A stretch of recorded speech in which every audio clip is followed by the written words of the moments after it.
Welcome to the San Diego Angel Conference, and a very special welcome and thank you to our sponsors. I'm Amy Duncan, Fund Manager for this, the third SDAC Fund, coming to you live from sunny San Diego. We're expecting hundreds of people to join us from across the U.S., and we're glad you're with us on this first day of spring. Why? Because you care about innovation. Discoveries and technologies that change the world often originate as ideas from entrepreneurs and inventors, sometimes in their garage. This conference is about inspiration, determination, and progress to make the world a better place. Today, you're going to hear about innovations in the areas of clean tech, biotech, medical device, and software AI. You'll see pitches from the founders, you'll hear the reviews from the SDAC investors, and we'll find out who wins the funding. If you're an entrepreneur, we hope you get inspired. If you're an investor, you'll get to see some great deal flow. For everyone else, you'll get a sneak peek at emerging trends. So please, use the chat and get the dialogue going. And to get this conference going, I'd like to introduce our event MC, Tom Singer, host of Making Waves at Sea Level podcast. Take it away, Tom. Thank you, Amy. My name is Tom Singer, as she said, and I am a director with the international search firm Stanton Chase, and I am the host of the popular podcast, Making Waves at Sea Level. On that show, I have had the honor to interview over 600 entrepreneurs, solopreneurs, and business leaders who talk about how they grow their businesses. And it's because of that that I am thrilled to be here as the Master of Ceremony for today's event for the San Diego Angel Conference. So one of the things that I'm excited is to be back here in San Diego because although I make my home in Austin, Texas, I actually grew up in Southern California, and I spent 5 years, 5.5 years, at San Diego State University when I was in college. So I consider San Diego my second home. So last year, when the crisis of the pandemic came along, the San Diego Angel Conference had 8 days to go from what was planned as a large in-person event with over 300 people in the audience, and they had to pivot into this world of a virtual conference. This year, 12 months later, here we are again, virtually. Hopefully next year, we will see you in person, but for this year, we have decided that we are going to make this one of the most entertaining virtual events that you have been to all year. You're going to learn a lot, and you're going to hear from our 7 finalists who are going to be presenting. Today is going to be all about innovation and changing the world. So I hope that you're ready to participate, to listen, to learn, and to be active in the chat room.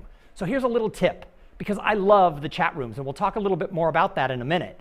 But one of the things I've found is that if our presenters were with you live in a big room in person, they would be able to see all of your reactions.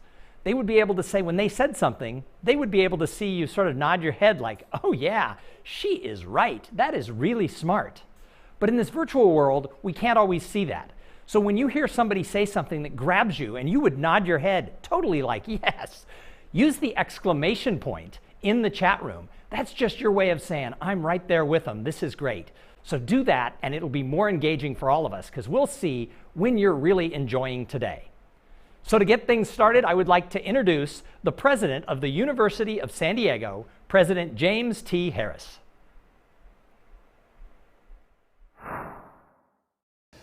It was about this time last year that the University of San Diego transitioned students out of on-campus housing in the wake of COVID-19. Like most universities, USD sought innovative ways to address the global pandemic. Within weeks, we had flipped our business model from an in-person learning to remote instruction, changing the education value proposition for literally thousands of students, faculty, and staff. In fact, last year's Angel Conference was among the first public events in which I had to deliver my remarks virtually. If there was one unifying theme last year, it was innovation. Innovation kept people connected through Zoom and other online platforms. Innovation drove change to help many businesses find alternative ways to serve customers. Innovation brought us vaccines that today are saving lives. Innovation changed our lives by necessity. So, 1 year later, at today's Angel Conference, we affirm what we've known all along. The world needs innovation more than ever before. That's what this conference is all about. It's about people just like you who see a problem, create an innovative solution, and then try to find a way to bring that solution to the rest of the world. Innovation drives our USD School of Business as well. In the past 12 months, we've launched a new Masters of Innovation, Technology, and Entrepreneurship in partnership with our Shiley Marcos School of Engineering. And we created a new academic department dedicated to innovation and entrepreneurship. We launched USD's new Free Enterprise Institute. We renewed our commitment to the Brink Small Business Development Center. Through our AIRS Center for International Business, we launched a global incubator exchange program with partner schools abroad. Representing perhaps our biggest innovation, we broke ground on the new 120,000 square foot Knaus Center for Business Education that will house the Free Enterprise Institute Suite and the Catalyzer Incubator, a makerspace with state-of-the-art technology to help seed student startups from across the entire university. Not only are we at USD proud to host this event, we are proud to support the work of people like you, who have brilliant ideas and then transform those ideas into actions and into innovations that can make a difference. On behalf of everyone here at the University of San Diego, I wish each and every one of you the best of luck. And thank you for all you do to confront the urgent challenges faced by all of humanity today. It was about this time last year that the University of San Diego transitioned students out of on-campus housing.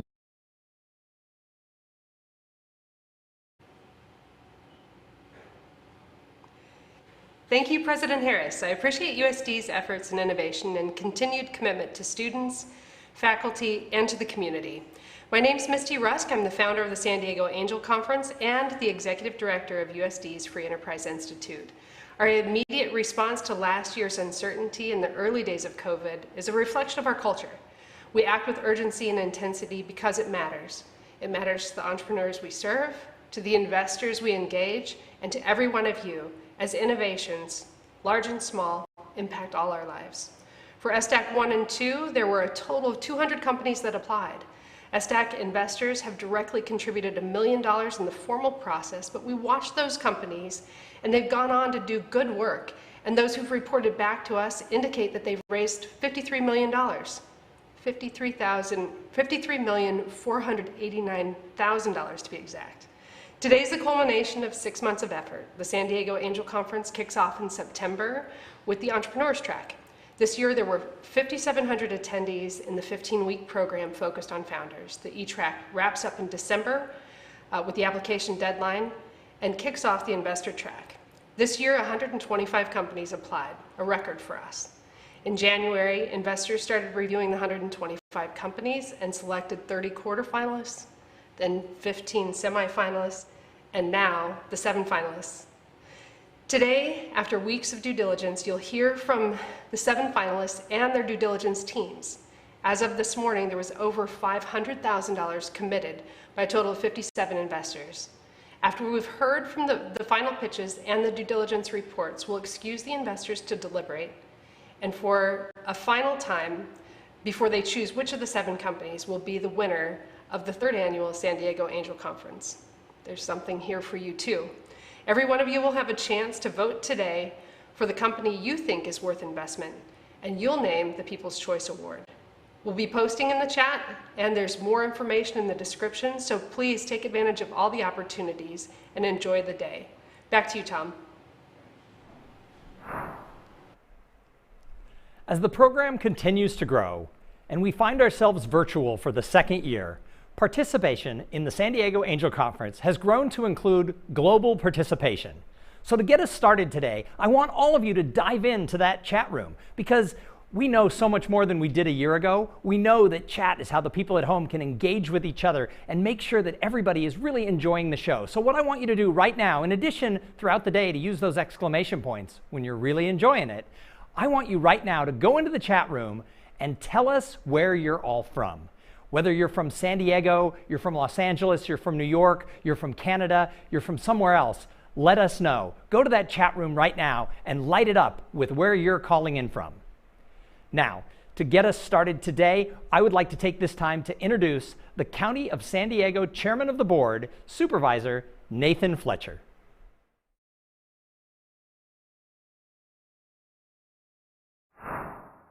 Hi, I'm Nathan Fletcher, Chair of the San Diego County Board of Supervisors. This past year, we have relied heavily on ingenuity and people's grit and resilience to get us through this very difficult pandemic. People who have stepped up and gone all in are what keeps our local economy going. It is that type of spirit, the spirit of an entrepreneur, that will shake our recovery and our economic future going forward. If there's one thing we should continue to bring with us from this trying time, it is our ability to go all in and find solutions, to have the guts to take a chance, and to be bold in the actions we take. Stay safe, everyone, and hopefully next year we can all do this in person. Thank you, Chairman Fletcher. Now, in addition to the chat room, and by the way, thanks for lighting that up with where you're from, in addition to the chat room, we're also going to have a few polls throughout the day. So let's do a really quick practice poll. Coming up on your screen right now, you should see that you can answer. Are you an entrepreneur? Are you an investor? Maybe you're a service provider. Maybe you're a student or you're faculty at a university or someone else. Maybe you're somebody who does something entirely different. Go ahead and answer that poll right now. So as you're filling out the poll, we have so many things that are going to happen today. I hope you're ready. We have a full agenda for you. We are going to have the pitches from our 7 finalists. Each one will be followed by a due diligence report from the investors. And later on in the day, we're going to see some updates from past winners from SDAC 1 and SDAC 2. We're also going to have a special interview with the University of San Diego School of Business Dean, Dr. Tim Keene. And then at the end of the day, we will excuse all of the investors to go off and deliberate and choose the final winner. During that time, you're also going to have a chance to network with everybody else who is participating today during our platform, in our platform's networking capability. And then we will announce the People's Choice Award. Whose pitch did you like? And then at the very end of the day, we're going to announce the grand prize winner. So now, we should have those results for the poll coming up of where you all fall, but we're going to toss back to Amy and Misty.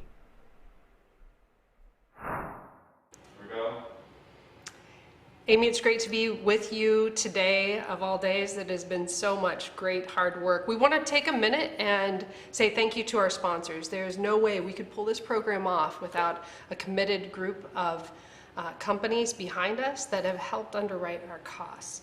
So with that, thank you to our sponsors.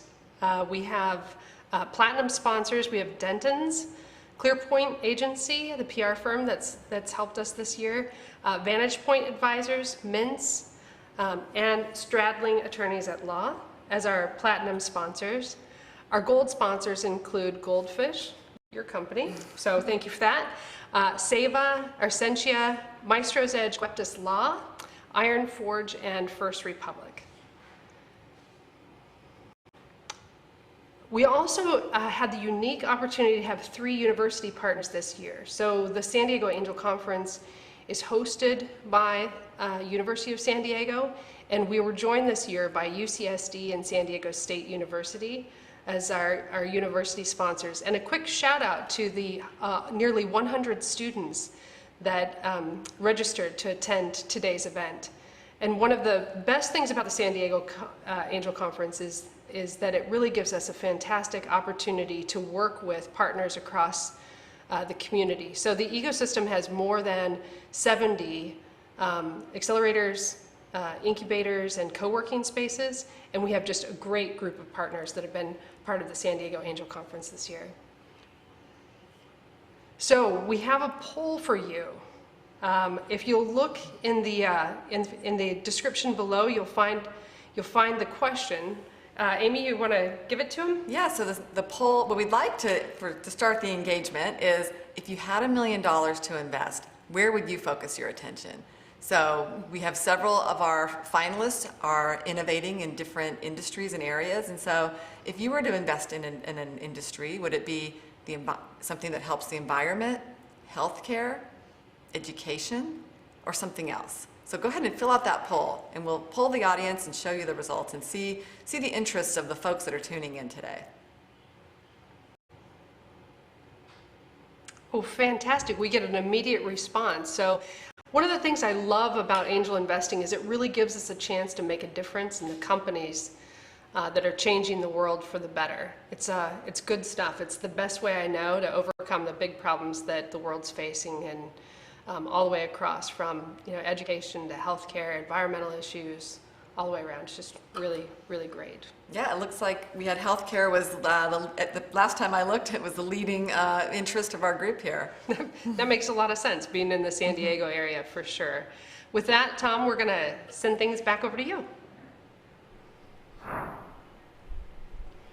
So thank you so much for participating in the polls. That's going to make it a lot of fun all day when you guys join in and participate. I have to introduce And so now, Silas. the moment we've all been waiting for.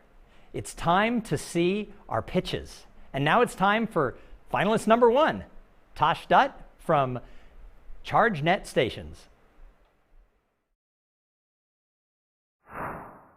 Hi everyone, I'm Tosh Dutt, CEO of ChargeNet Stations, and we're a SaaS company creating the EV charging experience of the future using renewable energy in fast food and retail parking lots by integrating off-the-shelf technology. We're hardware agnostic, can fast charge most EVs 100 miles in 15 minutes or less, and have agreements with major fast food chains. The extinction of gas vehicles has been announced by countries including ours and auto companies around the world, rocketing EVs into the mainstream. Thanks to GM and Will Ferrell, we now have an EV rivalry with Norway, Sweden, and maybe even Finland, which means in the next few years, we'll have over 5 million EVs on the roads, and we'll need more than 250,000 public EV chargers to charge them all. Well, our utilities and current charging infrastructure can't keep up already. Property owners and tenants are desperate for ways to generate more revenue and profit from their customers than before. We help them recover by bringing a business model that solves all these converging problems together with a unique, cost-effective solution. Currently, the US has only 4% of the chargers it'll need to support 64 million EVs on the road by 2040. Meaning this gap will require $80 billion of investment in charging infrastructure by 2040. With over 31,000 fast food restaurants in California alone, in a completely unaddressed vertical, we're certain this is a great place to start. Not only that, we're poised to take advantage of the $2 trillion Biden-Harris transportation electrification plan and the $2.2 billion EV fast charger market with a SOM of 20 million that converts to 8% of the market by 2025. Our software transforms underutilized parking lots into profit centers by driving more traffic to our customers who are fast food and retail operators and their property owners. We're also licensing our software to EV hardware providers and auto companies that are building their own fast charger networks. This gives us the ability to connect our software at any location on any EV charger platform. And as EVs get more range and can charge faster, we'll be able to charge more of them at more locations, regardless of how EV hardware technology changes. We're making EV charging synchronous with our daily routines. For EV adoption to sustain the growth that we're going to see, it has to fit in with the way that we live our lives and how we do things. I've had an EV for the past 5 years. When we moved to San Diego, we lived in apartments and charging there wasn't possible. I'd have to plan my day to when it was close by and when the chargers might be available, usually late in the evening or early in the morning. Sometimes this took 2 hours out of my day, and the anxiety it caused was relentless. If I had a fast charger station at a fast food restaurant right by the on-ramp near where I lived, not only will I solve my anxiety, it would solve my appetite and reduce the loss in productivity that I had. Fast charging has to be serendipitous, like how fast and convenient getting gas is.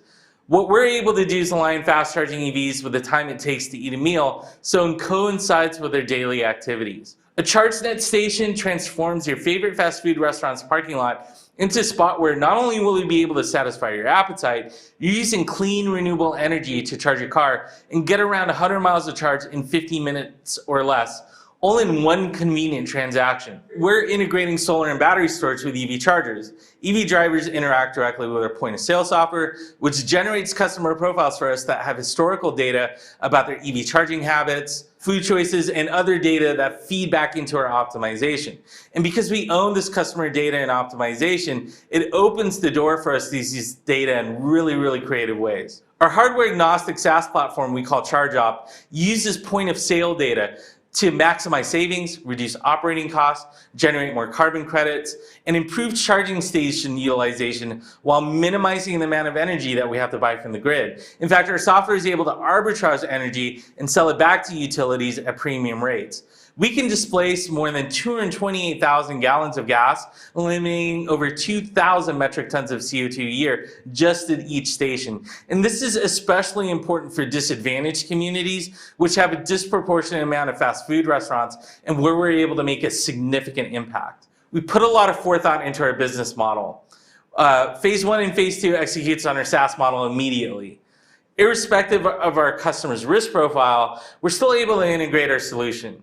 If our customer is able to take on the tax appetite and likes the investment, we'll develop the project for them and we'll contract with them for the integration and long-term O&M of the station that covers their software fees and other maintenance costs. If our customer prefers a $0 out-of-pocket option, we're partnered with energy infrastructure funds that invest in these projects and will pay us to install, operate, and maintain their charging stations for them. We're also selling our software optimization strategically as a white label to automotive OEMs and EV hardware providers like Ford, Tritium, and others. And after we've established ourselves and gained presence in the market through our software, Phase 3 explores taking equity positions in the projects we develop. We plan to grow ChargeNet with a 95% gross margin on software, yielding $38 million in revenue with a 35% EBIT in the next few years. And we break even in Q1 2023. What's great is that we control our ability to sell and get to market, and we don't require large amounts of capital to scale and return an investment. We're not alone in the market, and we're still in a very nascent industry with the needs to fulfill it growing very rapidly. Also, we're not competing with EV hardware providers because we're not building any. Instead, our software is hardware agnostic, and we can integrate using APIs and open protocols that the industry's already largely adopted. Unlike our competitors, we're more than just providing an appliance. What's unique about what we're doing is that as hardware technology evolves and EV batteries get more range and charging them becomes faster, we'll be able to adapt effortlessly to charge more of them faster, resulting in more revenue and profitability. We're submitting provisional patents as we speak that cement our differentiation and protect our solution. Our competitive advantage is that we're in a two-sided market that already exists and we're monetizing in the middle of it. We're moving fast to complete our MVP, grow sales, and close our $500,000 pre-seed round. We have an exclusive agreement to integrate our solution at Diversified Restaurant Group's entire portfolio of 80 Taco Bells in the Bay Area, resulting in about a $30 million project pipeline. We're in the process of finalizing a $4.5 million contract for their first 8 locations on land that they own that has $144,000 in ARR over the next 10 years. And also have a $1 million non-dilutive grant with the California Energy Commission tied to their South San Francisco location that we should be hearing back from any moment now. Our other customer, Pacific Drive-In, operates 15 Sonic Drive-Ins in Southern California and has given us exclusivity to develop all 15 locations, resulting in about a $12 million pipeline. We started development on the first 2 locations in Kearney Mesa and San Marcos, which has a contract value of $1.6 million and $35,000 in ARR over the next 10 years. Lastly, our partner, who's a federal energy service performance contractor, has no big contracts with a federal agency that recently was released a multi-billion-dollar budget for infrastructure upgrades that include EV charging stations across their entire domain. We've been selected to be the exclusive software provider for all on and off-grid EV charging stations and have started scoping the federal agency's first priorities, which encompass about 6 properties in California. I'd share more, but I'm not able to at the moment, and I look forward to when I can.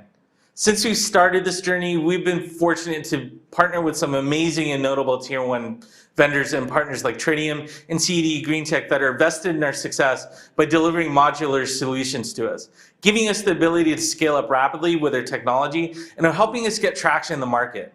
We're also a part of the Los Angeles Clean Tech Incubator, the Brinket USD, recently completed Startup San Diego's inaugural accelerator, and just started with Prospect Silicon Valley's EV accelerator, meeting with companies like Ford, Marubeni, Sake Motors, and others. Our team's commitment to diversity and empowering underrepresented talent to fight climate change is much of a statement about who we are as it's defined our careers.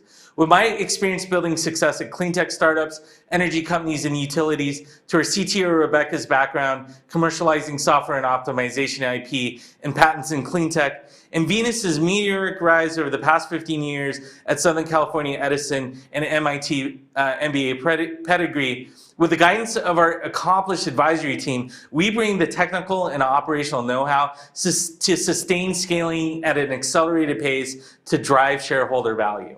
So we're in later stage discussions with various angel groups in California and are in due diligence with a couple of them.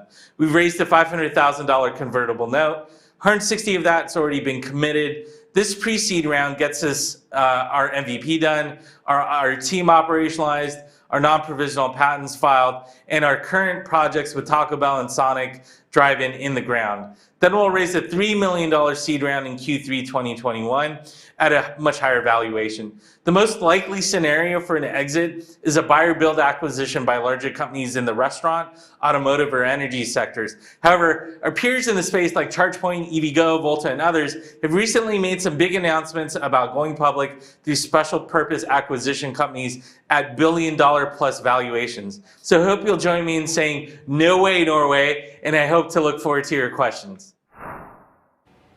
And now for the due diligence review from the SDAC investors, we have the team lead for the ChargeNet due diligence team, Silas Smith. All right, thanks Amy.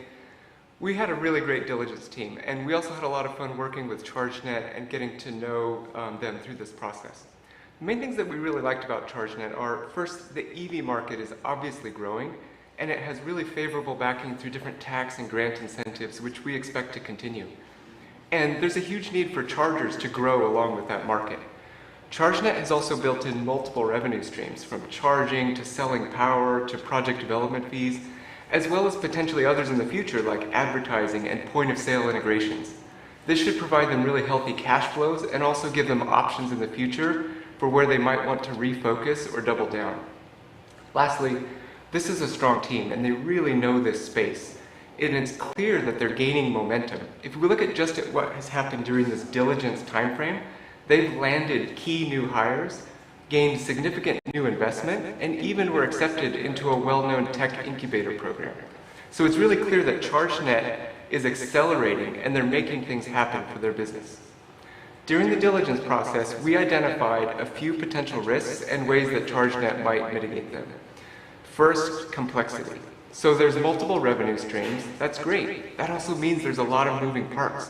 And it really kind of takes time to unpack everything and see how the pieces fit together. ChargeNet knows this, and they're working on simplifying the way that they explain their business. Next, even though their product vision is complete, the software to bring it to life isn't fully built yet.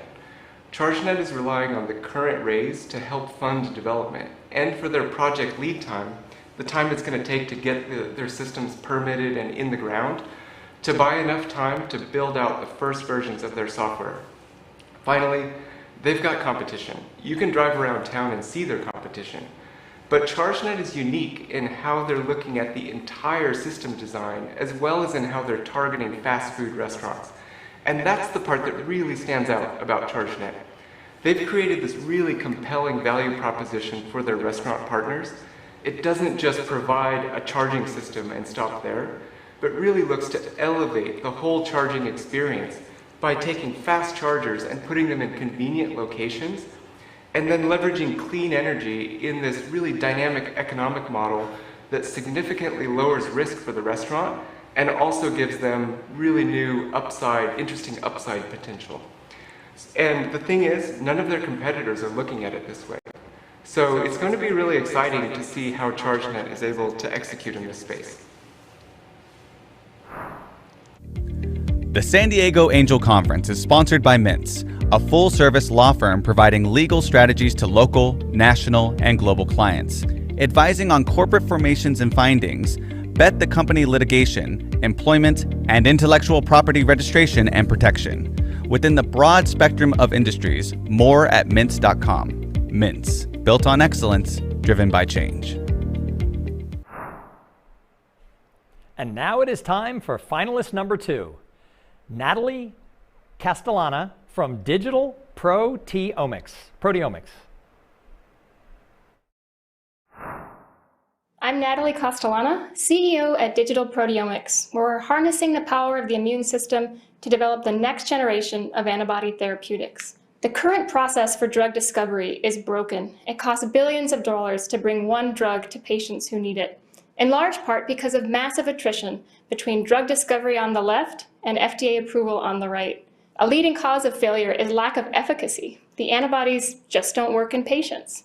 Digital proteomics is solving this problem at the earliest stage at drug discovery, where we can have the biggest impact. The reason most drugs fail is because they're based on a rodent immune system. And generating antibodies in mice have well-known limitations. Antibodies from mice are going to be rejected by the human immune system.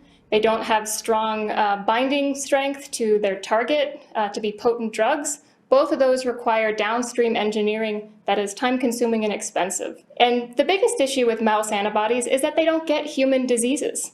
So we need to simulate a disease in a mouse, and that is a poor proxy for a natural immune response. Our solution is to mine nature's original pharmaceutical company, our own immune systems. Humans naturally mount an antibody response to viruses, to cancer, to vaccines.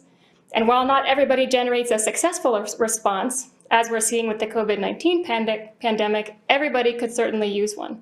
And so our goal is to build a technology to rapidly identify effective therapeutic antibodies from human survivors. Our customers are antibody discovery directors within large pharmaceutical companies. The ones listed here are all ones that we've worked with or have publicly disclosed antibody discovery outsourcing deals. The antibody discovery outsourcing market is a $2 billion market and growing. Our customer sends us a patient sample and we process it with our proprietary Alicanto platform. The first stage of Alicanto is to enrich the antibodies from the patient sample that are relevant to the disease. The second step is to digitize those antibodies into a primary protein sequence. That sequence is a unique identifier for the antibody and necessary for downstream antibody production. From that database of hundreds of thousands or millions of antibody sequences, our software then selects the best antibodies to deliver back to our customers. We protect our platform with a portfolio of patents. Our company spun out of UC San Diego, and we've licensed 2 patents around antibody protein identification from our founding lab at UCSD that have been granted. And we've engaged Kenobi Martins to help us draft and file a provisional patent that'll be assigned to Digital Proteomics later this month. Our business model is common in the pharmaceutical industry, so we partner with pharmaceutical companies to develop new drugs. And in exchange for those candidate antibodies, they pay us an upfront fee. This is something that we're already collecting. Alicanto is already on the market to discover research antibodies and diagnostic antibodies from animals, and we're already collecting upfront fees from our pharmaceutical companies. But once Alicanto is validated for human therapeutic discovery, then we can expand those deal sizes to collect milestone payments as antibodies progress through clinical trials. And then once the antibody is FDA approved and sold to patients, then we can collect royalties, typically in the low single-digit percentages.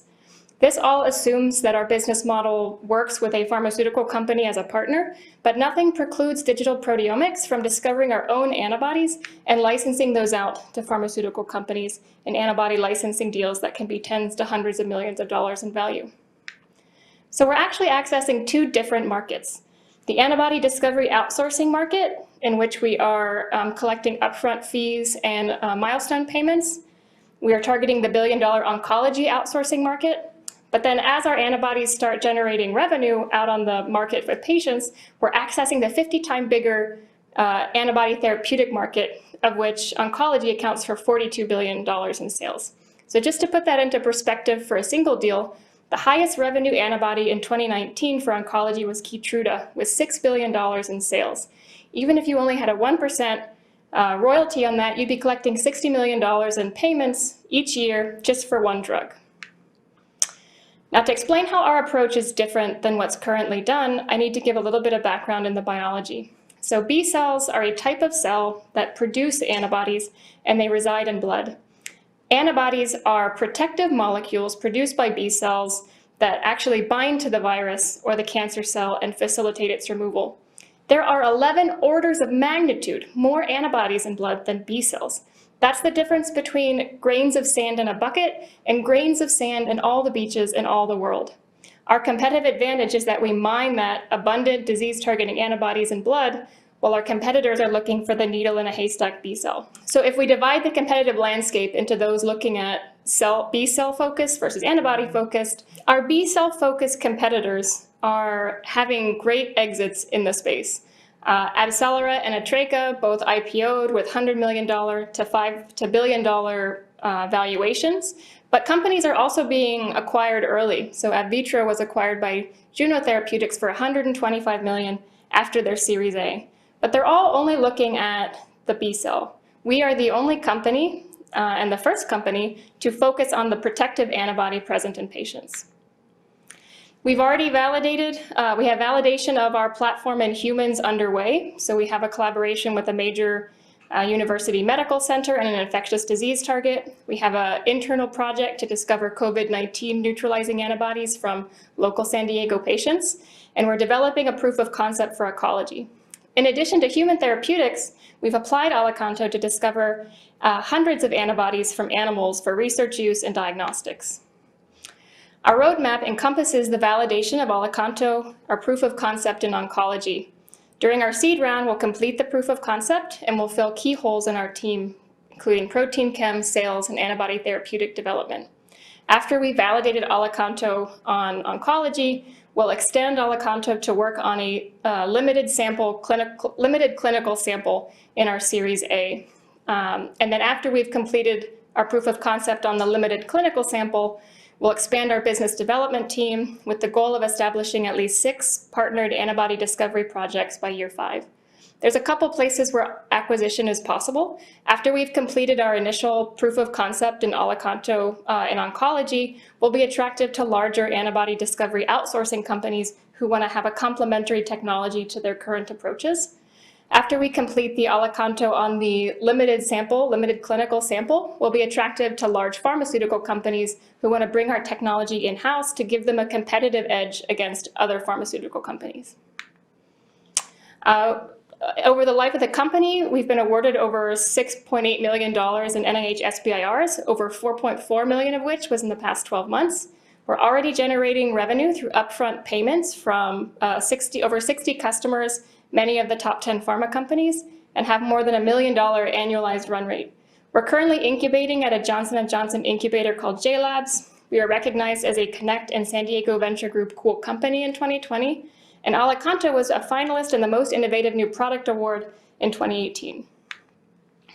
We're asking for a $1.5 million seed to cover capital equipment purchases and to scale our commercialization work, as well as the oncology proof of concept. We have a team that eats data for breakfast. We have decades of experience in bioinformatics, machine learning, genomics, and proteomics. We founded other startups in this space, cancer diagnostics and cancer therapeutics. Our leadership team, myself, Stefano, and Anand, have all been with digital proteomics for at least 5 years and have seen technologies from inception to launch to generating revenue, including Alicanto. Pavel Pevsner and Vineet Bafna are co-founders and advisors, professors at UCSD in the computer science department. So to summarize, digital proteomics is reimagining therapeutic antibody discovery, sourcing directly from the human immune system. We have a differentiated approach that looks at protective antibodies instead of at the rare B cells.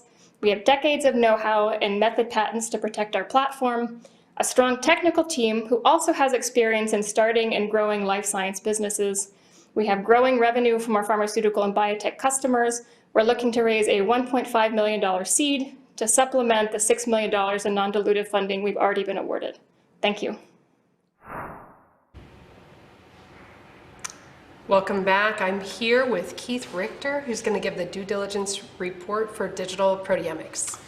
Thanks, Misty. The due diligence team for digital proteomics, in addition to myself, consisted of the Code 2 diligence lead, Tammy Stevenson, as well as David Lipsitz, Kay Olmstead, Miriam Block, Paul Casal, with additional support from our UGS associate, Andrea Del Saz Provencio, and our co-fund manager, Amy Duncan. So the things we liked about digital proteomics are the potential for this technology to significantly disrupt the rapidly growing field of antibody therapeutics. And they're developing novel methods that will greatly shorten the time to antibody discovery. It would be really hard for another company, even a company with unlimited resources, to acquire the necessary personnel, duplicate their data and technology in any timely or meaningful way. They've effectively combined a very accomplished team of scientists with expertise in protein biology, computer learning, and therapeutic antibody selection and computational biology, and they plan to use our investment to continue to grow their team. The current team is led by an effective and talented CEO, Natalie Castellana, and they all have a substantial stake in the invested in the success of the company. Additionally, digital proteomics has a very clear path to a very rewarding monetization at several attractive exit opportunities. Additionally, several of their current customers would be potential acquirers of digital proteomics, so that gives them a very clear path to exit. During the due diligence process, we identified several key risks and ways that digital proteomics can mitigate those risks. First of all, there's the possibility of scientific failure, and they're about 4 years away from a completed proof of concept of their most impactful technology. That scientific risk, however, is mitigated by the strength of their scientific team. There's also no current patent on their technology, although they're applying for a patent within the next couple of weeks. We also spoke to one of their key consultants, who's an excellent patent attorney. We had a very long conversation with the patent attorney, and we believe they have a very sound IP strategy. And lastly, digital proteomics lacks key business and financial expertise, but we believe at this stage of the company's life cycle, this is not unusual, and they're very cognizant of this, and they have a very solid plan to add that expertise with the next investment round.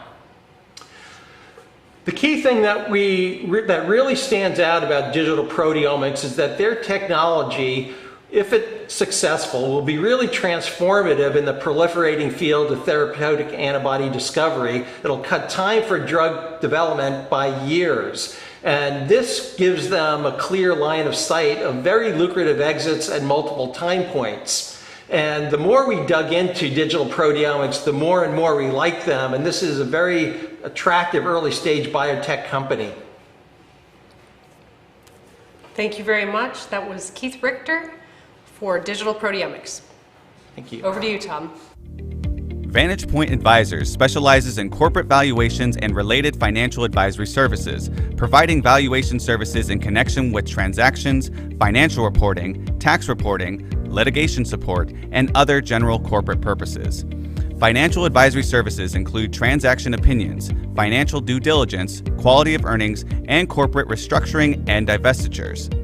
The firm's robust valuation practices include fairness and solvency opinions, complex financial instrument valuations, and ESOP valuation opinions. VPA serves U.S. and global clients from its headquarters in San Diego, as well as offices in Los Angeles, New York, Portland, Seattle, and Dallas-Fort Worth. And now it's time that we hear from finalist number 3, Marilyn Austin from Hempris Hygienics.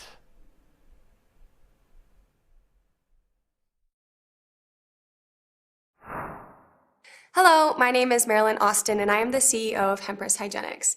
Hempris is an innovative feminine hygiene brand on a mission to provide women products that are good for their bodies and for the environment, and we do this through utilizing hemp fiber. Traditional products are incredibly resource-intensive, contain dozens of undisclosed chemicals and synthetic materials, and contain a ton of plastic. One pad has the equivalent of 4 plastic bags worth of plastic, and 5.8 billion tampons were sold in the United States alone last year, contributing to over the entire waste of the Titanic going to the landfill. Here at Hempris, our products are 100% biodegradable, chemical-free, and plastic-free.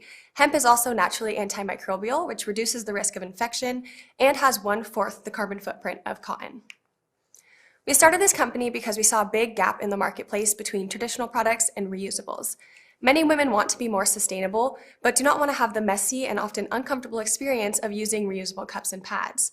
We are the only solution that brings comfort, convenience, and sustainability, and we are the first and only product on the market using hemp fiber. The time is really now, being the feminist, environmental, and hemp awareness are at all-time highs. The organic section of the feminine hygiene industry is the #1 growth segment, and 60% of women are looking for alternatives to traditional products. Also, the hemp market opportunity is pretty much limitless right now. Being hemp was only legalized 2 years ago, and last year was coronavirus, there's next to no hemp infrastructure in the United States. It actually took us over a year to find our domestic hemp supplier. He brought his processes over from France, and he let us know we're at least 3 years out from any domestic hemp supply, let alone any processing or product application. Therefore, we'll be able to fully expand into this market as a first mover. Our target market is women aged 18 through 35 who are environmentally and socially conscious. We're going to launch our products direct to consumer online with the option to do a subscription model with hopes to get into retail. We're priced at around $10 a box, and our overall profit margins for all 3 products are 76%, but we're hoping to raise that up to 80% once we go and scale up with manufacturers. 90% of Gen Zs and 70% of millennials already have at least one subscription product. That means that our target market is already very comfortable and happy using the subscription model. And based on our research, the most successful subscription services are #1, low cost, and #2, necessity items. For example, diapers, grocery boxes, and razors are the most successful subscription services, and we think our products fit right into that model, being women normally order their products or purchase their products on a monthly basis. We'll also allow women to customize their own box with type and count based on their needs, and price will range accordingly.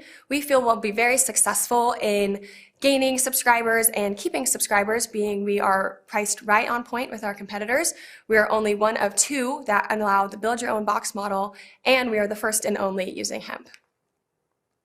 Marketing, we're going to focus e-commerce, so our blogs, newsletter, ads, and social media marketing. Co-founder McKenna Avery has a lot of experience running social media ads and analytics, and we have direct contact to over 800 influencers, many with over 5 million plus followers. We'll also be leveraging our connections at universities to do pop-ups on campus. Hallie Briscoe has connections to all Pac-12 athletics, myself, alumni of the largest sorority in the United States, and McKenna Avery, many connections at sustainability and eco-friendly clubs on campus.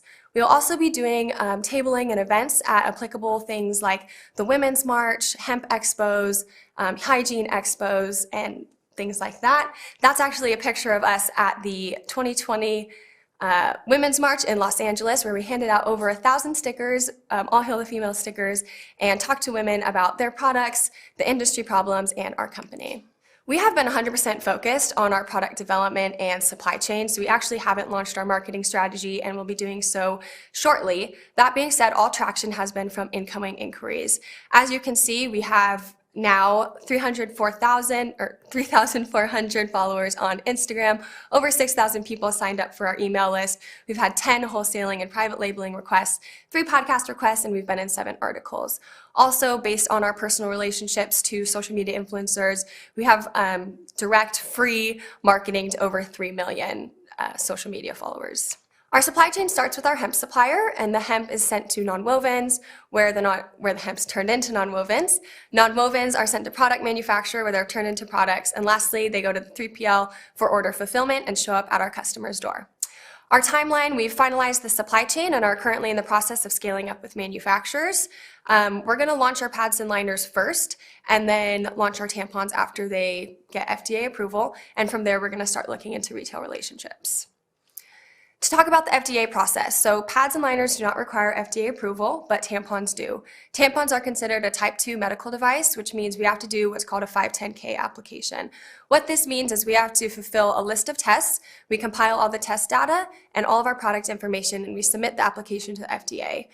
There's absolutely no need for the FDA to do any of their own testing, but it's all based on our application. To ensure this is a smooth process, we're doing what's called a Q submission. That means we meet with the FDA prior to submitting our application for them to review it. We get to ask any questions, and then we make any edits needed before submitting. We are working with Carol Pratt at Lee & Hayes as our FDA attorney and Sheila Raberman at Vision 28 FDA Consulting for our 510K submission. And we are currently in the testing and Q-submission construction process. Overall, this should be about a maximum of 12 months. And price-wise, testing costs $45,000, legal costs about $20,000, and in case of any resubmission needed or things that come up, we're estimating overall this will be $100,000 to complete. Currently, we are a C Corp and registered as a benefit company. We have trademarked All Hail the Female and Hempress Hygienics.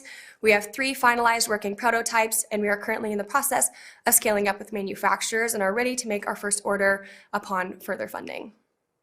The team consists of myself and my 2 co-founders, Hallie Briscoe and McKenna Avery. I am CEO and in charge of finance and marketing. Hallie Briscoe is our president and focused on legal and operations, and McKenna Avery is vice president and focused on product development and sustainability. We also have an amazing extended team of advisors. Our consultant, John Posio, worked at Johnson & Johnson for 35 years as Director of Innovation and even worked with NASA to develop the diapers worn in spacesuits. And he is now a consultant and has worked with many other natural-based hygiene brands, bringing them to market. One of our main advisors, Jenny, started Solo Eyewear, which is a direct-to-consumer sustainable eyewear brand, which was acquired in 2017. Reed Doyle helped develop 7th generation's organic fem care line and now works at ClearSun, a large hemp company. So he's been an amazing connection. And lastly, Curtis Chambers was the co-founder of Uber, and he was the head of engineering for Uber, Uber Eats, and Uber Freight, and has been a wonderful advisor for us on the business side. We also have an amazing team of attorneys that cover all of our IP, FDA, and business needs. These are our years 1 through 3 projections. They're based on our internal growth metrics, and then we benchmarked against industry standard of other companies in this space. Year 1 is based only if we sell minimum quantity order from the manufacturers, and then it grows years 2 and 3 based on that growth metric. Long term, we hope to get into retail, like I said, after tampons are approved. Next, we want to bring the entire supply chain in-house just so we have more control over performance and sustainability metrics. Next, we'd like to do further product lines, for instance, diapers and other household goods. And lastly, we want to do hemp supply processing and distribution. We are a 100% owned company and have invested over $50,000 of our own money thus far. We are seeking a $650,000 investment in a convertible note, 6% interest, a $1.5 million cap, 20% discount, and 24-month term. This basically would allow us to fully go through the FDA scale up and launch process. As you can see, most of the money will be going to FDA and product development, another chunk going to marketing, and then lastly, a little bit going to legal and accounting as we prepare for launch. Thank you so much for your time. Here at Hempress, we believe women deserve to know what's going in their bodies and be able to protect the environment at the same time, period. And now for the due diligence review from the SDAC investors. Joining us all the way from Fairbanks, Alaska, is due diligence team lead Juliet Shepard. Thanks, Amy. The Hempress due diligence team included Timothy Fang, David Keelock, Jen Patel, Sam Patel, co-fund manager Brian Engelman, and UGF associate Ellen Smolarski. First, we really like that this is an energetic, savvy, responsive, and driven team.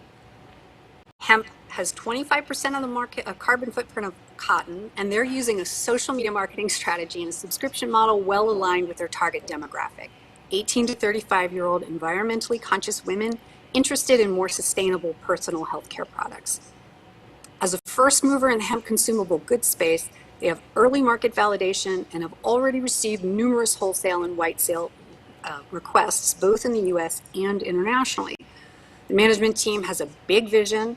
It begins with providing hemp-based feminine hygiene products and developing the Hempress brand, then expanding into manufacturing additional household hemp products. Think 7th generation for hemp.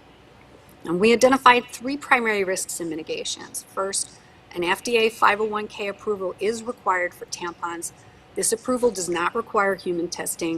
It should take about 6 months and cost about $100,000 to complete.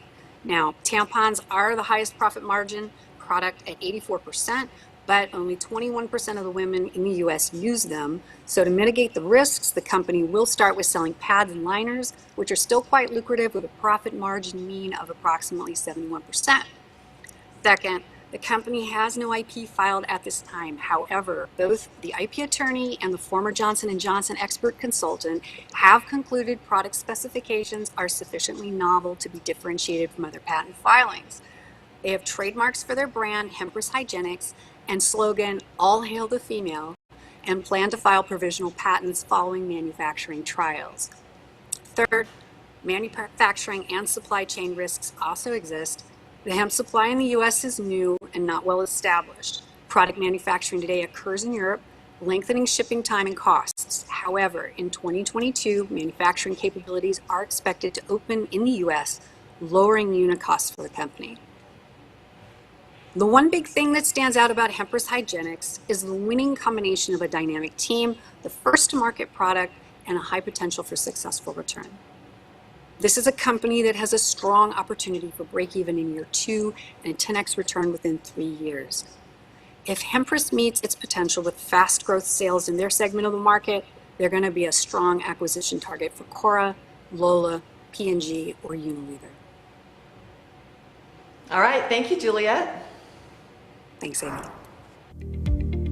ClearPoint Agencies is an award-winning PR and digital marketing firm serving B2B and B2C clients in technology, financial and professional services, life sciences, healthcare, and consumer products. From strategy and messaging to media outreach and content, the experts at ClearPoint have the experience to generate buzz for your brand, creatively communicate your value proposition to target audiences, and drive lead generation. Contact ClearPoint to level up your brand communication and get the recognition your venture deserves. Wow, we have heard from some great companies so far, and we're not even halfway done. But before we hear from our next 4 companies, we would like to take this time to have a quick interview with the Dean of the School of Business from the University of San Diego, Dr. Timothy Keene. Dr. Keene, welcome. Hi, Tom. This is wonderful. Oh, it's been a lot of fun. I mean, I feel so excited about the future. We have so many innovative companies who are doing really cool things. So incredible. I'm glued to my screen here. Fantastic companies. Really. Yeah, and we've still got more to come. But first, you joined USD right before the pandemic hit. So how has the last year been for you?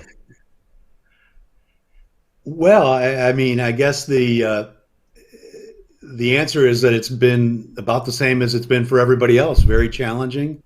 You know, we've had to adjust, as you probably can figure. Higher ed is not the most nimble industry, and it takes some convulsive, unpredictable change to kind of shake things, and that's what happened. That's why I believe this is so critical for us. Innovation is going to be probably what helps us forge the future going forward. Sure, absolutely. It's all going to be about innovation because we've probably still got a long way to go. There's still a lot of changes to come. So how has the USD School of Business actually embraced innovation, and how are you driving change? That's a good question, Tom. You know, I think in the School of Business, we started with an innovative vision. It's a stewardship vision, which is a little different than leadership, which if you go to almost any School of Business across the country, you will find some version of leadership that they're trying to develop in their students. We took a little different approach when we did the research. There were about 350,000 books or articles written in the last 10 years with the word leader or leadership in the title. That's about 100 a day. So, you know, I mean, this idea of stewardship is a little unique because it requires business to actually own improving the quality of life in society. And that's what a lot of these companies are really structuring themselves to do, is to focus on something bigger than themselves. And that's really the same vision that we're embarking upon in the School of Business. So a good example, I'll throw it out there, and I'll laud Misty Rusk here because we just launched our Free Enterprise Institute with Misty at the helm. But the idea was really about a values-driven free enterprise approach, which embeds that idea of businesses stewarding the future for us. So So as you're embracing helping these businesses steward the future, what are some of the things that a business school can teach their students so that they're ready to take on the change for that future? What are some of the key things you've been teaching this year? Well, I think the most important thing is the ability to adapt. You know, that flexibility, that resilience, recognizing that it's no longer acceptable for you to be thinking in terms of strategic planning that may last 5 years or even 3. Our students are really focused on the idea of being nimble to change before and proactively before their environment changes around them. Again, evidenced a lot by some of these teams here, our students are trying to do the same thing. We're embedding ideas of collaboration with them, and that's critical as well, diversity and inclusion, so that innovative thought bubbles up in an organic way in everything they do. So those are some ideas that we're pursuing. So USD recently broke ground on a brand new School of Business complex, the Knauss Center for Business Education. How is this new center, how is it going to help drive innovation and enable the pursuit of that stewardship vision that you talk about? The Knauss Center is going to be a wonderful adaptation to this stewardship vision that we're talking about. First of all, the 120,000 plus square foot complex is going to be open design. It's going to be flexible. So all of our classrooms, for example, are going to have the ability to be reconstructed or reconfigured to encourage peer-to-peer learning. Each of the classrooms have state-of-the-art technology. We've got a number of different aspects of the building. First of all, it's going to be built to LEED standards, and so there's a lot of open spaces, a lot of ambient light coming through everywhere, and a lot of sort of collisions purposefully to promote innovation and collaboration. So the whole structure itself is designed around, you know, design principles that encourage this innovation concept. The Free Enterprise Institute, by the way, will be located in that space with its own accelerator space, startup space for student startups, partnering with external stakeholders as well. So we're very excited about that. So it sounds like it's going to be a great complex. Can you tell us, when do you expect it to open? We cut the ribbon in August of 22. So a little less than 18 months away, we'll be moved in. Awesome. We're going to have a chance to invite everybody to visit us too. I promise you that. Well, I look forward to seeing it. Dean Keen, as we let you go, one quick last question, and that is, not every entrepreneur or business leader goes to business school. So what's one little tidbit of advice you would give someone who's watching, who maybe has that innovation idea, that spark inside them, but they don't have that formal education? What's some little hint you might give them on how to succeed? Well, I believe in collaboration, and you know, not any one of us has every skill needed to launch an enterprise. And so the more you collaborate and connect with people who can fill in the gaps that you don't yourself have, I think that's a wonderful opportunity. Just hearing about some of the businesses that presented already, you know, they're looking toward that collaboration to shore up areas that they may not have expertise in. That to me is one of the key innovation drivers, is collaboration. Well, Dr. Keen, thank you so much for being here with us today, and thank you for all that you do for USD and all that USD does to help the San Diego community. Thanks for being here. Thanks, Tom. All right, everybody, now we're going to move back into our final 4 finalists. Finalist number 4, Jose Gomez from Fluid Power AI.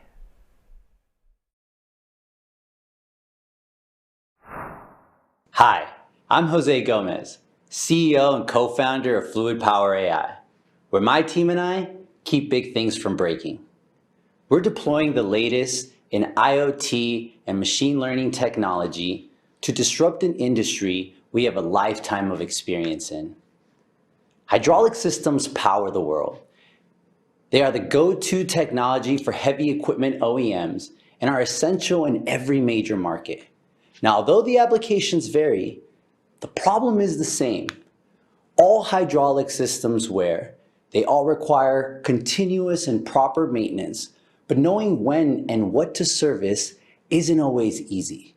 It's the equipment operators who are responsible for maintenance, but without the proper tools and domain expertise, they resort to the OEM recommended time-based preventative maintenance practices that have proven ineffective in eliminating downtime.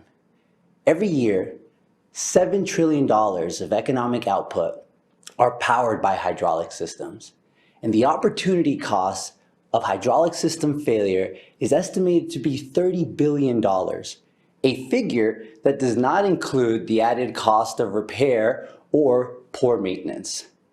The solution to this is Fluid Power AI's real-time, complete system monitoring for any hydraulic system.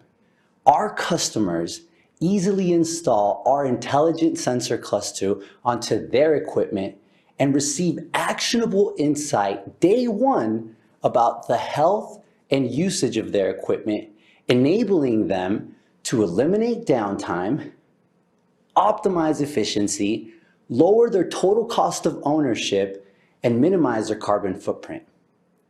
Real-time monitoring and predictive maintenance works. It is the industry-proven standard, and the recent advancements in IoT technology and investments in this market have declared it the future. The problem is that the available solutions are expensive and they take long to implement. You see, the current IoT landscape is composed of distributed sensors, gateways, and multiple complex data processing and expert system layers. Integrating all of these into a value-add solution requires deep hydraulic and application-specific domain expertise that make them expensive to maintain and impossible to scale. Now, understanding these challenges, but more importantly, our customers' needs, my team and I have developed a universal hardware and software platform that enables company-wide actionable insight from a single point of measurement. Our proprietary sensor cluster can be installed onto any hydraulic system by our customer in just under 30 minutes.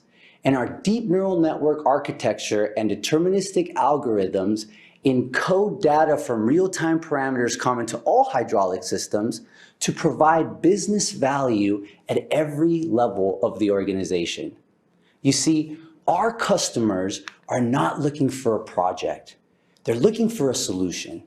And we provide them that in the form of plug-and-play intelligence that gets all the value of real-time predictive maintenance without the added challenges of long and expensive integration with current IoT solutions. Furthermore, OEMs pivoting into the IoT industry are targeting ultra-high value industries and equipment that prices all of our target customers out of this solution. Our real competition are the current maintenance practices that have reigned supreme for over 75 years. But with System Heartbeat, customers can purchase reliability as a service for a low hardware lease cost and a small monthly payment that enables intelligent decision across the entire organization. Now, the beauty of a universal hardware and software platform is that we can leverage our technology globally across all hydraulic system applications, unlocking a $14 billion TAM. Our market research has identified injection molding machines, concrete mixers, and refuse vehicles as our initial beachheads, and our Horizon 1 targets the USA refuse, an industry with 110,000 trucks, but only 16 major operators. And the top 3 of these operators control over 60% of this fleet. We're going to penetrate this market through direct sales by leveraging our deep relations in the industry. Our bottom-up sales approach packages a small 5-unit deployment well within the signature of authority of a local maintenance manager, allowing us to prove the value on day one. You see, the beauty of real-time predictive maintenance is its power at scale. We leverage our results from our bottom-up sales approach to get buy-in at the highest level of the organization and unlock a top-down sales approach that increases our long-term value and decreases the cost to acquire a customer.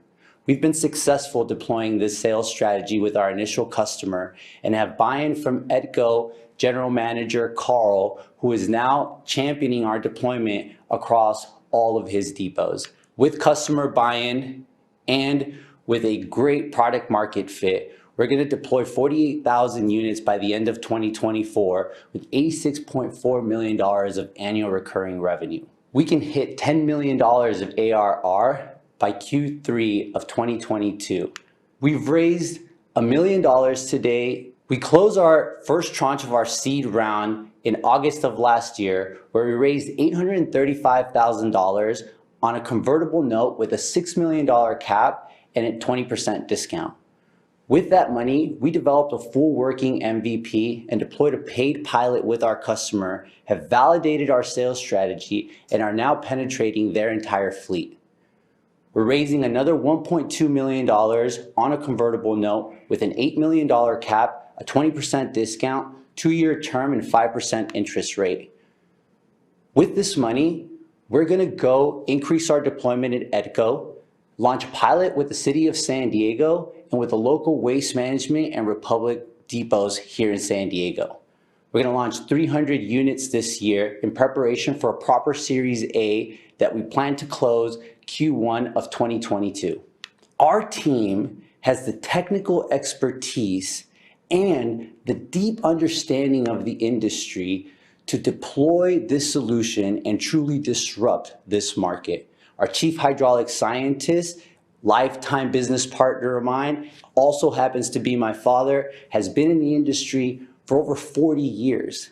He has the respect and is considered the go-to for any hydraulic troubleshooting or sales issues in Southern California. His deep relationships allow him to lead sales for us and open the doors for our pilots. I grew up around hydraulic systems. At the age of 13, my dad gave me chores to sell hydraulic pumps out of our garage, and I could go out and troubleshoot the most complex of industrial or mobile hydraulic systems. I have a bachelor's degree in mechanical engineering from the University of California, Berkeley, where I focused in mechatronics and continued work in hydraulics throughout my education and in my early career. I spent the last 10 years deploying high-tech embedded autonomous systems for testing in production and development. And the last 4 of those years, I've been working with Francis to deploy systems for companies like Tesla, GA, Dexcom, Ford, United Technologies, Cymer, and many more. Francis was the lead site engineer at Rio Tinto, deploying fully autonomous mining equipment, 700-ton vehicles that had to operate in the pit with other humans.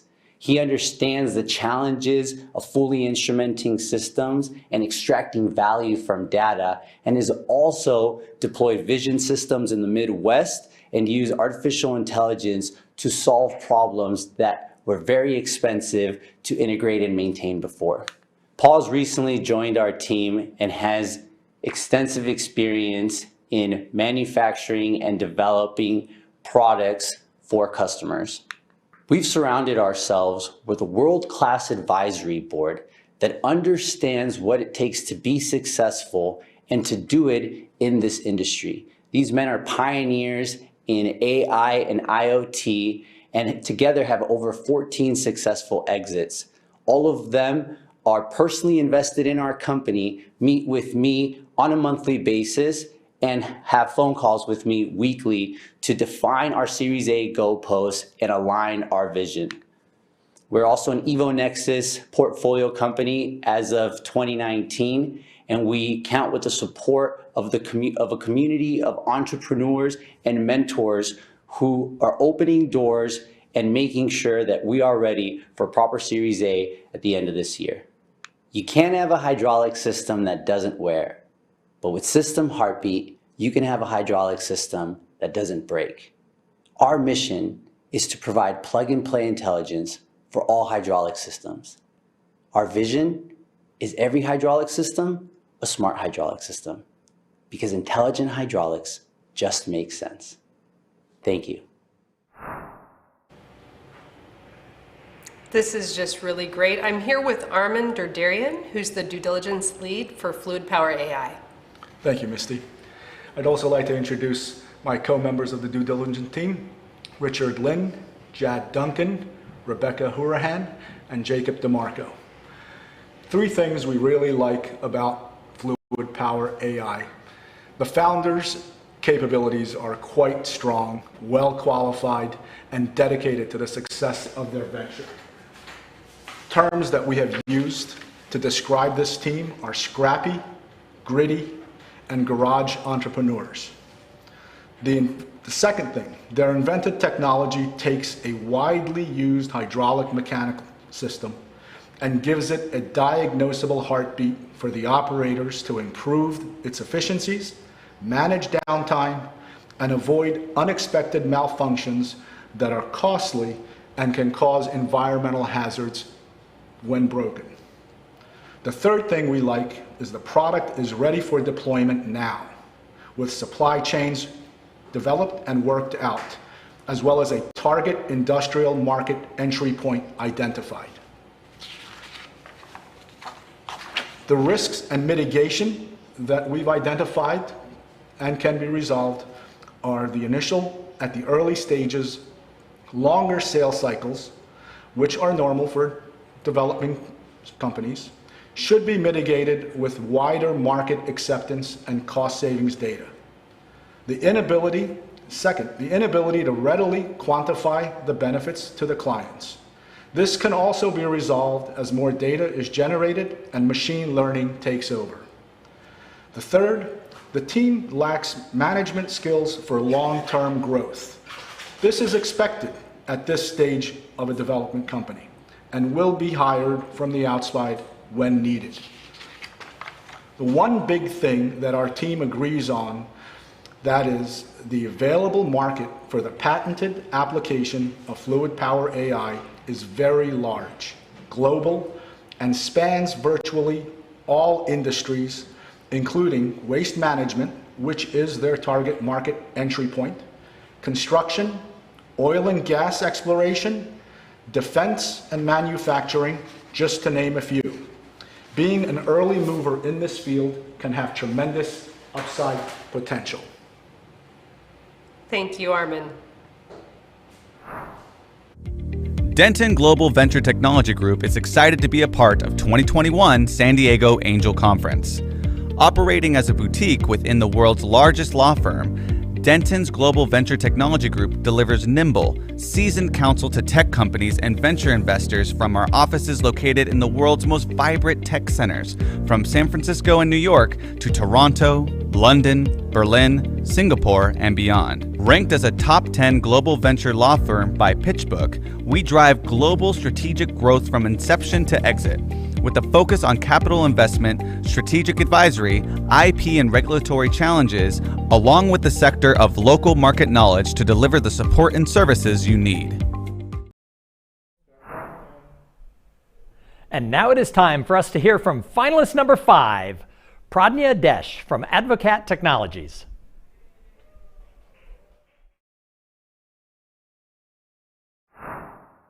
Hello, I'm Pradnya Desh, an attorney and previously a U.S. diplomat. I'm the CEO of Advocat Technologies. I'm happy that so many of you have reached out to me over the past 2 weeks and completed an investment in Advocat. You're already part of the team. I would love for the rest of you to join me as investors. In the meantime, I'd like to introduce you to Andrew, an in-house attorney at a famous beverage company. There's something that he doesn't know. His job is to review contracts for a huge department of sales professionals, but he's so busy that it takes him 1 to 3 weeks to do anything. And the entire time, the sales professionals are complaining behind his back that he may lose them multi-million-dollar contracts each because they think he's so slow. And sometimes they don't wait. What Andrew doesn't know is that last year, one of the sales professionals cut and pasted from an old contract and skipped them altogether. Now the company is being sued for $24 million, and Andrew and the sales hotshot are about to be fired. Fortune 500 companies have a problem. Legal intake, research, and drafting are not the bottom line of the company. They are an expensive, necessary support function that often slows down the revenue-generating work of the company and costs around 2.3% of their revenue, $315 billion. But in the legal departments, the volume is intense and the processes are slow and manual. That's a huge corporate risk. I'm an attorney who's managed legal departments, and I've lived through these pain points. So how does Advocat solve the problem? We automate it and use AI. It's in the blue graphic at the top. A person talks and well-researched documents come out. Our enterprise SaaS AI solution understands existing legal documents and templates, extracts contract data, and then performs human-like conversational intake to deliver documents based on company templates. Sales, procurement, product, HR, IP, any type of contract that a company gives our AI to ingest makes the AI smarter and able to create the same type of document updated with legal research. To see what a huge transformation that is for a corporate legal department, let's look at somebody who needs a legal document. This is an internal business user, a non-attorney who needs something, such as a product evaluation agreement. On the left, without Advocat, he calls or emails legal and then waits days or even months to get the completed document. He feels impatient, frustrated, because he has a real business need that is taking a long time to complete. With Advocat on the right, the business user talks or types to Advocat and then receives the document back after the attorney approves it. Similar to before, but so much faster, without the anger, frustration, and business interrupting pace.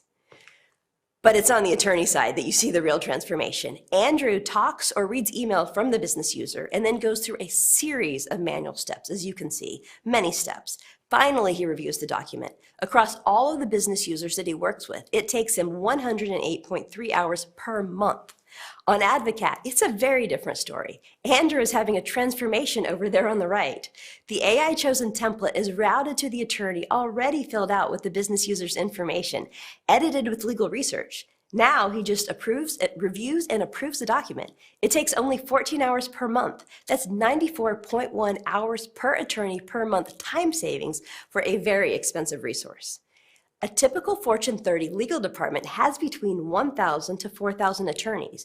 To see how that plays out for 1,000 attorneys like Microsoft, a legal department spends $9 million on Advocat to save $451.8 million.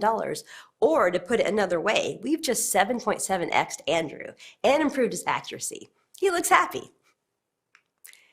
This is a screenshot of an attorney screen of Advocat. As you can see, the conversation is on the upper left and what was understood is on the lower left, with legal references such as cases, statutes, and regulations. On the right, the document has data changes highlighted in yellow and legal changes highlighted in blue. As the attorney edits the document, the machine learning watches and knows even more next time. Our total addressable market is $64 billion, the amount that the Fortune 500 spends on legal research and drafting, the part that we do. Our customers are corporate in-house legal departments. So where are we now? We have signed up several major customers and have decision maker buy-in from large enterprise customers, T-Mobile and Microsoft. The general counsel at one of the customers told me, "I've been searching for something like this for 15 years. We're innovating in natural language understanding for the legal domain and have patent filings underway. And really, this is our moat, the intellectual property. The legal market runs inefficiently and is ripe for disruption. Other companies have seen this and addressed different pain points in the space. Advocat is the only company that uses conversational input to perform user intake, analyze contracts, do legal research, and generate complex legal documents in a position that is protected by patents. Advocat's AI significantly reduces cost, improves accuracy, reduces risk, and generates value from contract data. The data from contracts is currently fragmented across an average of 8 repositories in the Fortune 500. Sales, procurement, legal, acquired companies' databases, others. It's a mess. They're not getting the benefit of their own data. Advocat frees attorneys' time for more valuable work, increases the consistency across the organization, notifies attorneys of changes in the law, has enterprise-grade security and privacy, and applies machine learning to attorney actions to constantly improve the system. This is our go-to-market strategy. $750 per user per month is less than what LexisNexis and Westlaw charge for legal research alone. It's the cost of only 1 to 2 hours of attorney time. We focus on legal departments of the Fortune 1000 with an initial focus on the Fortune 30 because the potential contract value per company is $9 million to $36 million each per year. This is a high-touch direct sales strategy. Here are our financial projections. I'm confident in these numbers because it doesn't take that many companies to get there. Look at the chart on the left. We only need 3 companies this year to get to $1.2 million, and we already have more than 3 companies signed up with more in the pipeline with eager executive champions shepherding us through the process at their companies. We'll be at $91 million by 2025 by working with only 30 companies. For those 30, we will need a sales team to help close those deals, but we already have a big head start because many of those companies were my legal clients when I was a law firm attorney. Our plan is the Fortune 30, but among the Fortune 1000, we have many to choose from to get to 30. We started building in January 2020, and this is how it went for us. Winners, partners, and finalists for a lot of things. Even though our tech is impressive, I think that the team is the most important of all. I'm proud to introduce our team because I really trust this group and their track record. Chethan, our CTO, wrote 25% of Bonsai's AI before it was acquired by Microsoft. Haresh, our Chief Operations Officer, is a serial entrepreneur with multiple acquisitions. Mark, our VP Sales, can sell anything, but has 10 years experience selling legal tech software to enterprise. Sid, our Chief Scientist, wrote key algorithms for Mayo Clinic, Microsoft, and Conversica. He teaches natural language processing at Berkeley. We are raising $750K to hire 3 engineers and build out sales and marketing to achieve the milestone of iterating on customer feedback from our product launch and acquiring 10 corporate customers. We are moving fast. As a startup, we know that speed is key to our advantage because we figure out solutions quicker, we patent quicker, and we go to market quicker. But speed also means that we put investors' money to good use. 1 month of runway for us means that we have to deliver impressive gains with it. It's our company culture.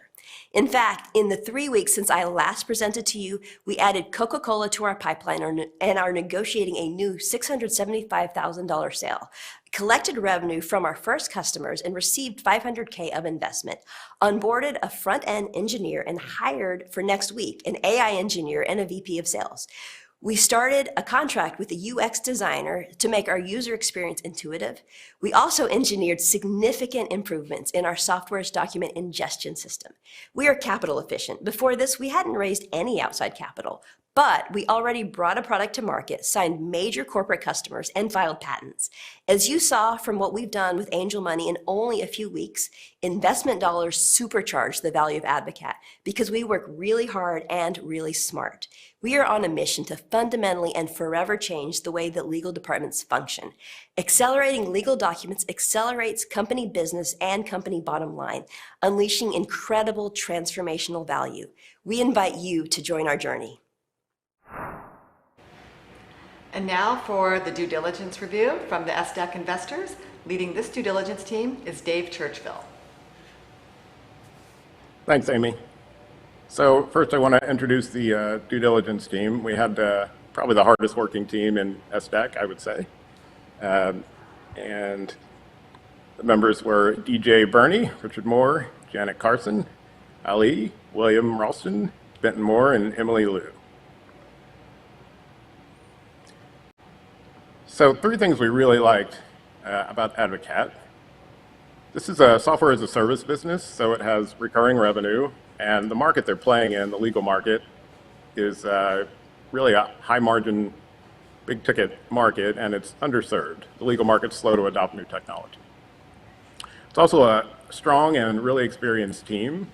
They have experience both in the legal vertical and also on the technology side in AI, and previous exits between them. So, really important to investors is how often this company is going to need to raise more money, additional rounds, and dilution. So we really are excited that this company really has a chance to get to profitability with just this raise, without raising additional money. So a big part of due diligence is trying to figure out what could go wrong and what the company might be able to do about that.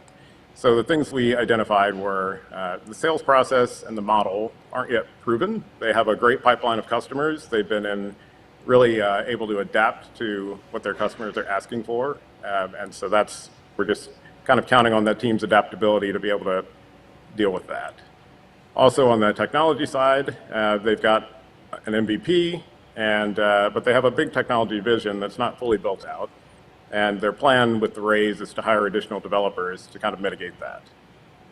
And finally, they have financial projections, but the pricing is still being tested. So in addition to being adaptable and being able to adjust, they're also going to hire some sales help. And if the pricing doesn't work out exactly the way they want, they should be able to recover from that.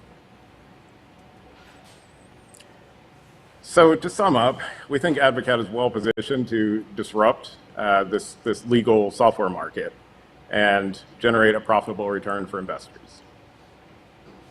Thank you. All right, thanks, Dave.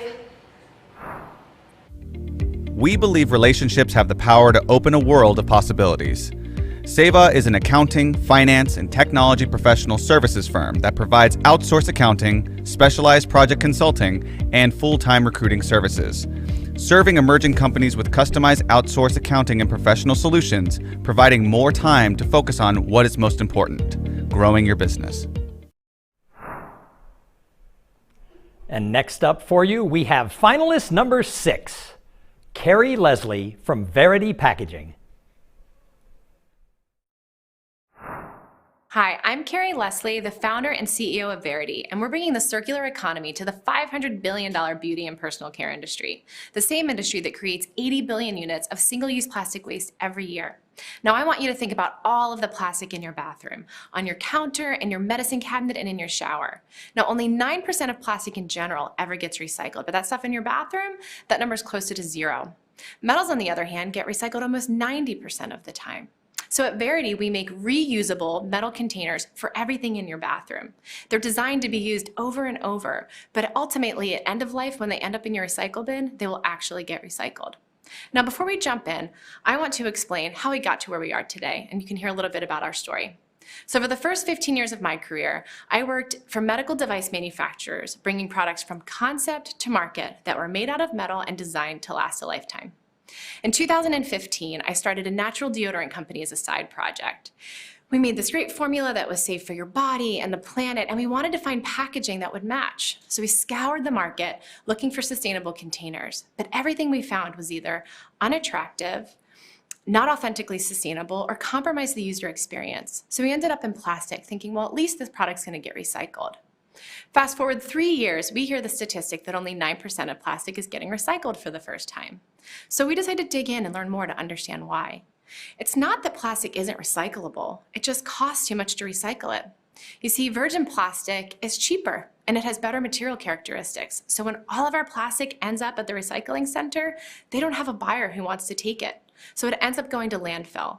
And oftentimes they're going to poorly managed landfills overseas where this plastic is then polluting the waterways and land of underserved communities.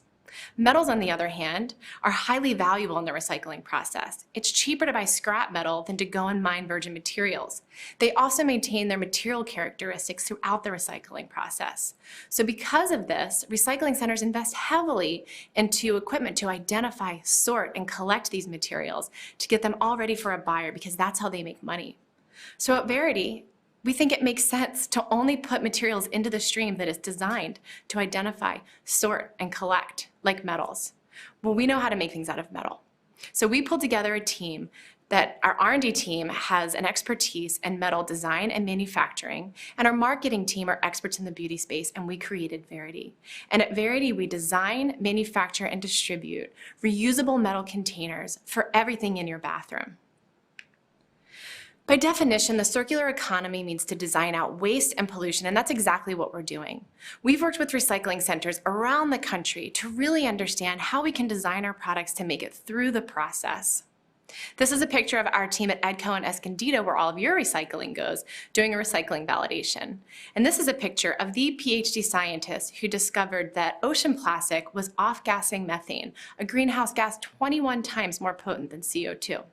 She's helping our team to do a life cycle analysis study and look at the environmental impact of every stage of our product's life cycle. By doing that, we're able to work with our suppliers, factories, freight forwarders, and retailers to offset CO2 and make improvements along the way. We have to move away from plastic as a single-use solution. In addition to these giant islands of plastic floating in our ocean being an eyesore, they're creating some major health and human safety consequences that we can't ignore. This is the environmental and health problem that we're facing, but this is the business problem that the beauty industry is facing. Brands are under a tremendous amount of pressure to get out of virgin plastic and into sustainable containers, but everything in the market is either unattractive, compromises the user experience, or is not authentically sustainable. Let's hear from one of the brands themselves. Hi, I'm Tara Peterson, co-founder of NewFace. Let's talk sustainability. This is a conversation I have at every single market meeting twice a year with our partners at Sephora, Ulta, Amazon, and Nordstrom. As brands, we are getting heavy pressure from really two resources to move into sustainable packaging. Number one, our retail partners. They want to know what we're doing as brands to support their sustainability efforts. Sourcing non-virgin plastic is simply just not enough. Number two, our customers, our consumers, they want products that won't end up in a landfill and are choosing to spend their money with brands who are making a pledge to be more sustainable. The problem is, as brands, we don't have any good container options that aren't plastic. So as Tara mentioned, these brands don't have any options. So the solution is to create options that are authentically sustainable, but also beautiful and elevate the user experience. Verity is uniquely positioned to do just that. Our R&D team are experts in metal design and manufacturing at scale. Our marketing team have deep experience in the beauty industry and know how to elevate the aesthetics and make sure that we're really meeting the needs of these brands for the functionality of the components. We have speed to market that's unmatched because we took our R&D process from the medical device space and we plugged it in here to a packaging company. We have an in-house machine shop with a 4-axis CNC lathe, and we can literally make anything in-house within a matter of days. This gives us a tremendous advantage at speed to market. We also have unmatched safety. We're working with a team of PhD scientists, a cosmetic toxicologist, a food contact safety expert, and a pharmaceutical contact safety expert. And together they work as a team to make sure that our containers are not only the most sustainable in the market, but also the safest. Over $34 billion are spent on plastic containers in the global beauty and personal care market every year. And a third of these customers are thinking about sustainability when making their buying decisions. But we're focusing on this target segment of the clean beauty and personal care, because 100% of these brands are thinking about sustainability, and so are their consumers. So these are the early adopters. Clean beauty are early adopters, but the entire market is moving in this direction. By 2025, major brands are making the commitment to be out of virgin plastic. And if this is going to happen, metal's going to be a major player, and Verity's first to market. Right now, we sell deodorant containers, compacts, jars, and bottles, but by 2022, we'll own the entire vanity. We're able to take any of our metal containers and have them tie into any brand on the shelf using environmentally vetted finishing techniques. We started the company in January of 2020, and we're already working with industry-leading brands to move their entire product lines out of plastic and into reusable metal containers. We have 4 patents pending. We've closed $800,000 in revenue so far this year. We have over 80 engaged prospects and an $11 million pipeline in clear sight. Last year, we sold samples to our customers and got buy-in on our designs.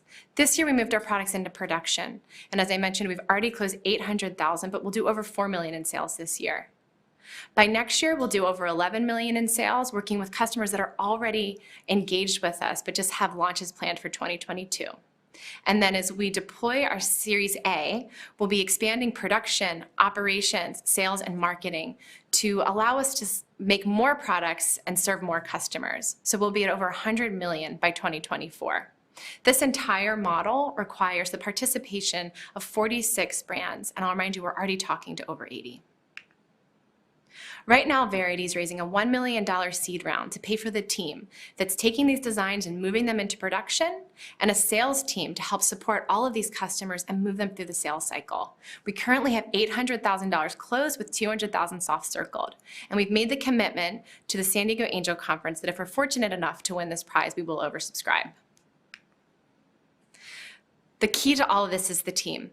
So myself, with 15 years of experience in the medical device space, one of those jobs was as the second hire at a startup spinal implant company. I know what it takes to build a manufacturing business from the ground up. Josie, our head of marketing, was instrumental in building SkinMedic at a $60 million, which then sold to Allergan for $350 million. Dave, our head of R&D, his last job was building a 600-part underwater robot. So you can imagine he's been able to come in and design our entire catalog of simple designs within 6 months. Julie has over 10 years of operational experience at startup manufacturing businesses. And Jeff, our CFO, has over 20 years of experience in finance at manufacturing businesses, including his role at Graycall, where he took the company from 0 to 500 million. We have an incredible group of advisors who are either experts in metal manufacturing or leaders in the beauty industry who are providing us with a steady influx of leads.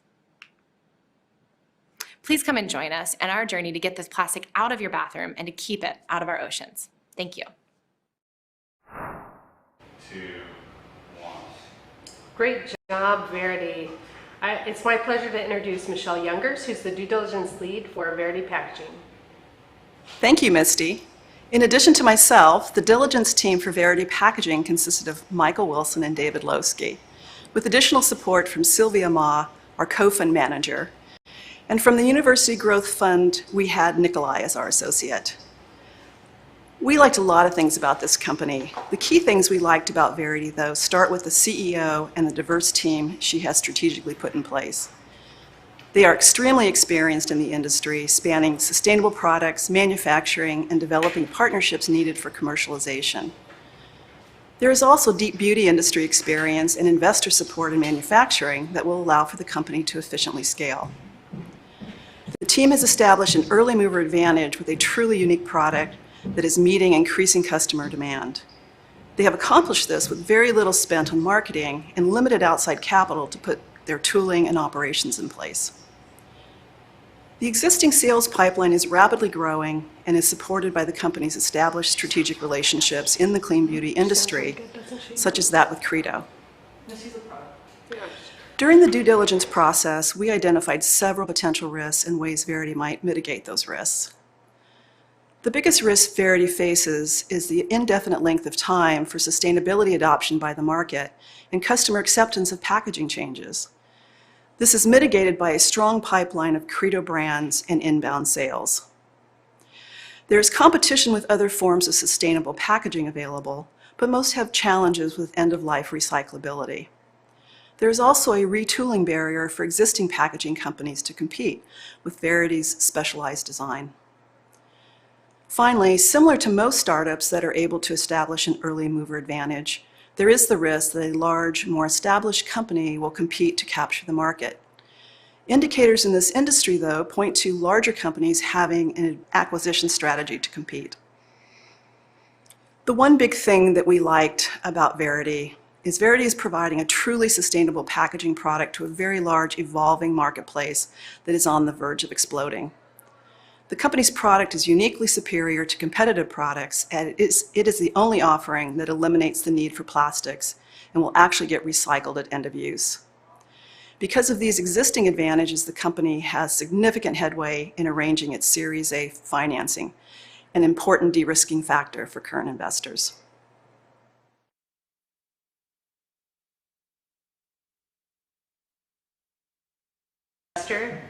And excited about what you've seen so far, I want you to know you can still join the SDAC 3 fund.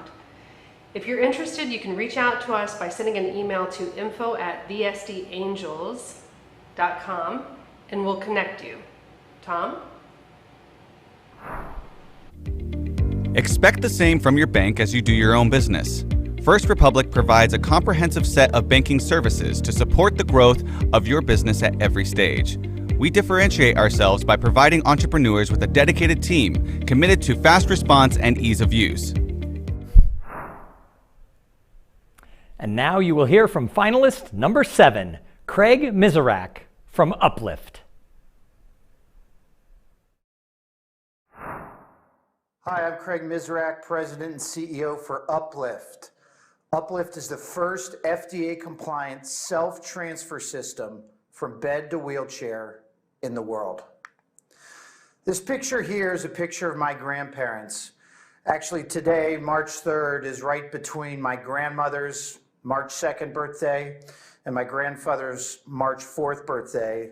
Unfortunately, both passed away within 90 days of their first fall out of bed. And having appropriate fall prevention tools in the U.S. home is one major problem that still has yet to be overcome. So too, though, is having adequate patient transfer systems in institutional healthcare facilities. You see here on this slide a few examples of inhumane and archaic ways that patient transfer is currently conducted in hospitals and institutional healthcare. There's physical labor required by the healthcare worker, and there's risk of injury. But even with technological advancements, like in the pictures at the bottom, we still are incurring back injuries in the healthcare system at over $20 billion a year, specifically due to lifting patients. Here is the Uplift solution. Now, as you watch this video and product demo, this is our founder, Anton Simpson. He's 83 years old and a triple degree engineer from MIT. As you see Uplift nestle around his body, specifically his back and his hamstrings, consider that this is a multi-patented device from its design and functionality, encapsulated in 21 patents. 14 of them are issued already. Now, as Anton sits upright via the use of Uplift, think of all the patient populations. Individuals with Parkinson's, multiple sclerosis, cerebral palsy, back injuries, obesity, end-of-life care, where individuals being lifted out of bed or getting out of bed are not possible today. Anton's hands on the outside there are where an assisted transfer can be conducted by a family member or caregiver. As we transverse over to the next slide, I want you to think of all these competitive advantages that don't exist today otherwise. There's no physical force. There's a full range of transfer available. We are actually FDA Class 2 device exempt, so we do not need to submit to the FDA to start selling product. We have multiple patents. It can be operated by both the individual as well as the caregiver. And the key thing I want to emphasize is our self-transfer feature is for individuals over 300 pounds. It actually has been bench tested over 600 pounds. And the obesity market is a massive, significant market area of focus for us. Now, we have a two-pronged strategy, both selling to institutional healthcare facilities as well as direct-to-consumer for home use. And with the baby boomer population getting older, you can see on this slide an example of a walk-in bathtub. There are stair lifts. There are other technology that are becoming more and more prevalent in the home. It's a large and growing market. It's a single decision maker, and we have quick reach and penetration. But it's also the families that are taking care of loved ones in this channel that appreciate the value an Uplift can provide by saving their backs and necks and making life easier. But there's also a cost savings component versus the need for a full-time caregiver to be in place that now Uplift minimizes the cost and use of. The market is massive. So in the blue box at the top here on this slide, you see a $19.6 billion addressable market, which is comprised of the 3 million people in the US that need assistance getting in and out of bed every day, as well as if you just look at hospitals and nursing homes and assume that there's only one Uplift for every 10 beds, and you take our purchase price of $6,000, you have a $19.6 billion market opportunity. On the right side of this slide in the gray, you see a $9.6 billion serviceable obtainable market if you just focus on US households and major metropolitan cities. The global market is 4 times that of the US. Now, when you look at our revenues, I mentioned $6,000. So we actually have customers today making deposits and willing to pay $6,000 in cash for an Uplift. There are financing options available for those who may not afford it or desire a reasonable monthly payment. And there are short-term rental options for those in end-of-life care. Leasing is also an avenue that can be very value accretive for us long-term. There is Medicare coverage available, which I'm going to discuss on the next slide. And the gross profit is quietly attractive for a medical device at over 70%. I will say in institutional healthcare facilities, we see there being the opportunity to maybe have a price point closer to $20,000 because of the workers' compensation claims and costs that are sitting on these facilities' balance sheets due to injuries from healthcare workers.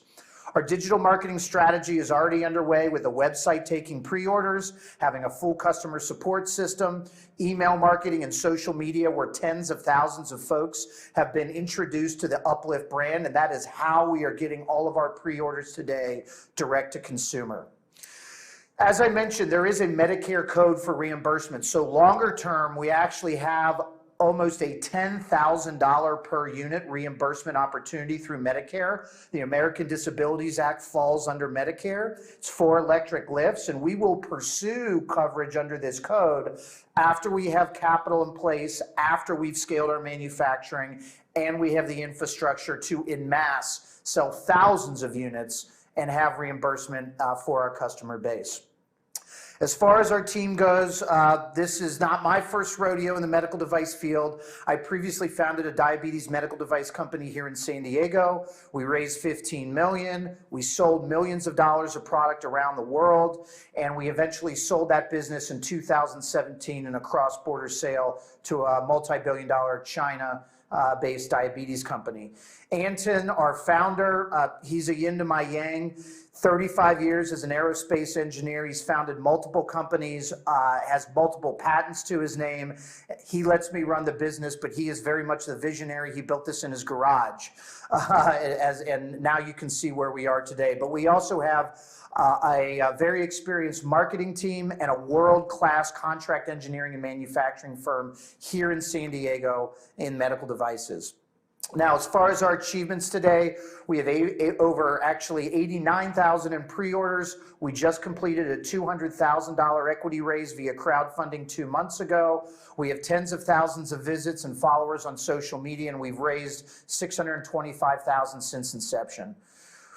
We're here today with the San Diego Angel Capital Association to close $400,000, which will allow us to fulfill and build and manufacture the 20 units needed to deliver to our 20 pre-order customers.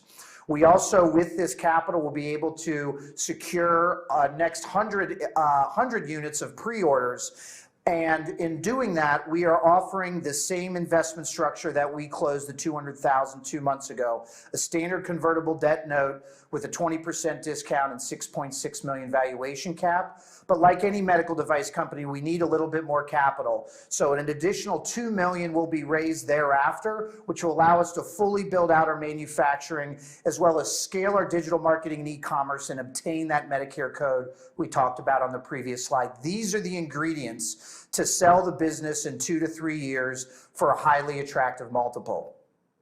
Now, what is that multiple going to be? Here are our 5-year projections where you can see in year 1, just because of the development time at our manufacturer, it will take us 12 months to get our first 100 units out in the field, but that feedback will be incorporated into additional design enhancements. That is why our research and development costs are so high in year 1. But as we move to year 2, we start becoming a sales and marketing company, selling over 1,000 units, having our operating expenses go to marketing and sales, where in year 3, we are at full scale, $50 million company, generating $4 million in EBITDA. Now, in closing here, it's also incumbent to see where we're going to go. This is a picture of the stair lift. Stair lift companies, the leading ones, are over $250 million a year, making $20-25 million in net income. They do this by marketing via direct response television advertising, and we will do the same by complementing our robust e-commerce and digital marketing platform, and also with nurses and caregivers, healthcare workers saving their backs and necks, having specific targets toward that audience because they want to see Uplift as well deployed in U.S. homes and in institutions. And with that, I'm happy to answer any questions. Thank you very much for your time. And now for the due diligence review from the SDAC investors, and leading the Uplift due diligence team is Bobby Edelman. Thank you, Amy. I appreciate it. The diligence team for Uplift consisted of James, Chris, Raphael, Juliet, Christopher, Rocky, and who was a UGF associate, and Jad, who's a co-fund manager, co-lead Chris P., and I am Bobby Edelman. I should mention that the team created a 26-page due diligence document, and so did the other 6 teams. So if you are an investor, please be sure to take a look if you want some additional information. The team liked the way that Uplift addressed a devastating problem that millions of partially disabled people experience every day in this $9 billion US market. Uplift created a patented FDA-compliant self-transfer system to move from bed to a chair without the need for normal strength or assistance. They have built a pathway to success with an A team led by CEO Craig Mizrach, who has previously led and exited a medtech company from concept through FDA clearance, building a global marketing and sales organization. Uplifter founder Anton Simpson has 40 years of design and patent experience. Bria, VP of Marketing, has deep digital marketing experience and has delivered early results. Todd Simpson is the VP of Engineering Manufacturing, and like Anton, is an MIT graduate. The founder has invested $150,000 in 4 years, and all the management has equity. The team has been coachable, responsive, and has raised capital. The team identified some potential risks that Uplift might mitigate, including raising adequate capital, building the product, and reaching the targeted cost, and also meeting the sales forecast. Uplift is currently in discussion with a number of investors to complete this $400,000 round. They have raised $100,000 in this round. They are in discussions also with 6 potential investors and funds for the next $2 million round by Q1, which will allow them to complete commercial production. They have engaged with local San Diego industry-leading medtech contract manufacturer D&K Engineering to help commercialize the Uplift product. And D&K has confirmed the targeted production cost of $1,750. They have started to test their sales funnel with in-home healthcare and have received over $100,000 from 20 paid beta orders, with additional demand in their sales funnel. The next phase will be to develop institutional customers such as skilled nursing, hospitals, and rehab centers where working men's comp claims are large and a growing expense. After seeing the actual Uplift demo and listening, next slide please. After seeing the Uplift demo, listening to prospective customers who want to buy an Uplift, and visiting the D&K's contract manufacturing facility, it became clear that an Uplift device will have a social impact on the quality of people's lives. I wish I had one of these during my wife's, dad's, mom's last year or so of their lives. It would have made their lives better and all of the caretakers. What is the one big thing for Uplift? The simple answer: an Uplift will dramatically improve the quality of the lives for millions of patients, their loved ones, and caretakers. The CEO, Craig Mizrach, and his team have built an experienced medtech team to provide a pathway for a potential 10 to 15x exit within 5 years. Thank you very much, and please take a look at the full due diligence if you're interested in investing. Thank you, Amy. Thanks, Bobby. You're welcome. And back to Tom. Coeptus Law represents private companies and investors on transactional matters from formation to exit, emphasizing proactive advice, risk management, and value creation. It provides outside general counsel and business transaction representation, as well as legal service subscriptions and packages. Coeptus is derived from anut coeptus on the dollar bill, which translates to favors our undertakings. It represents their client's entrepreneurial spirit. That success is earned by those who take that first step and start something. More at coeptuslaw.com. Wow is all I can say after all 7 of those presentations. If we were all together in one room, all of you watching, there would be hundreds of people who've risen to their feet to applaud all 7 of our finalists today. I realize that we live in troubled times and turbulent times, but when you hear from innovative entrepreneurs who are making a difference and changing the world, like our 7 finalists, it makes all of us feel like the future is going to be bright.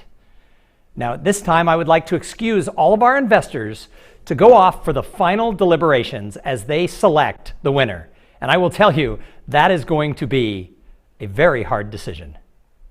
And now it is time for all of you who are watching at home, it's time for you to vote for our People's Choice Award. They're going to put the poll up, and at this time, all of you should choose which of the finalists you would like to see win the People's Choice Award.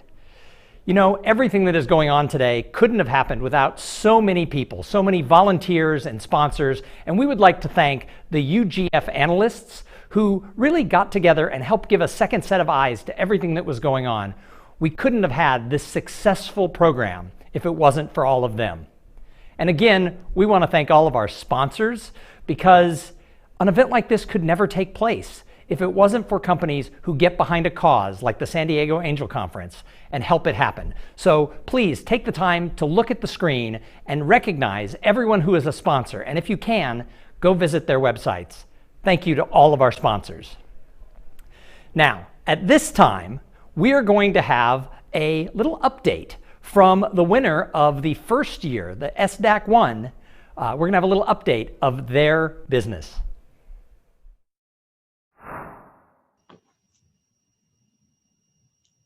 Hello, SDAC 3. I'm so excited for the day ahead. First off, I want to say thank you to the SDAC organizers. Your tireless commitment to the community and uplifting startups here in San Diego is amazing. Thank you. I'm so excited for the entrepreneurs pitching today. I know what you have ahead of you, and thank you for your passion and innovation.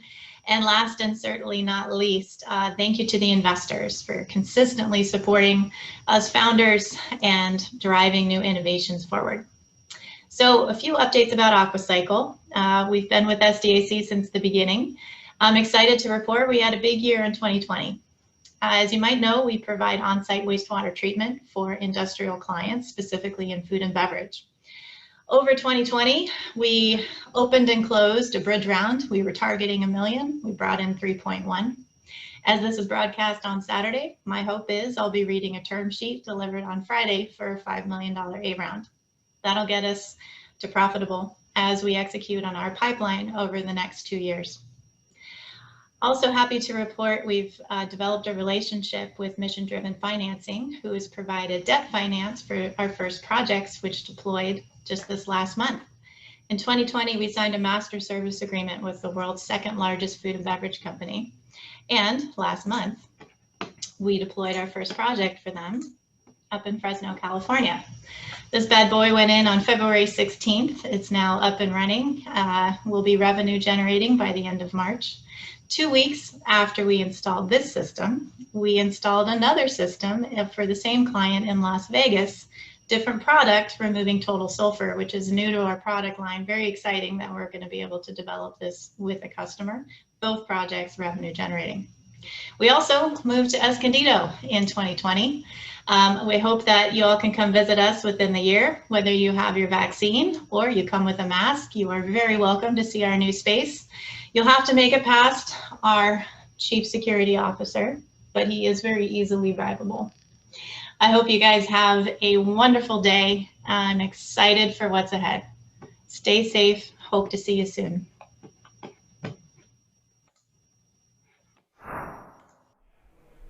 Wow, thank you, Oriana, for that update and more continued success in the future. And now for an update from last year's winner. Hello, my name is Martha Montoya, and I'm the CEO and co-founder of Actus.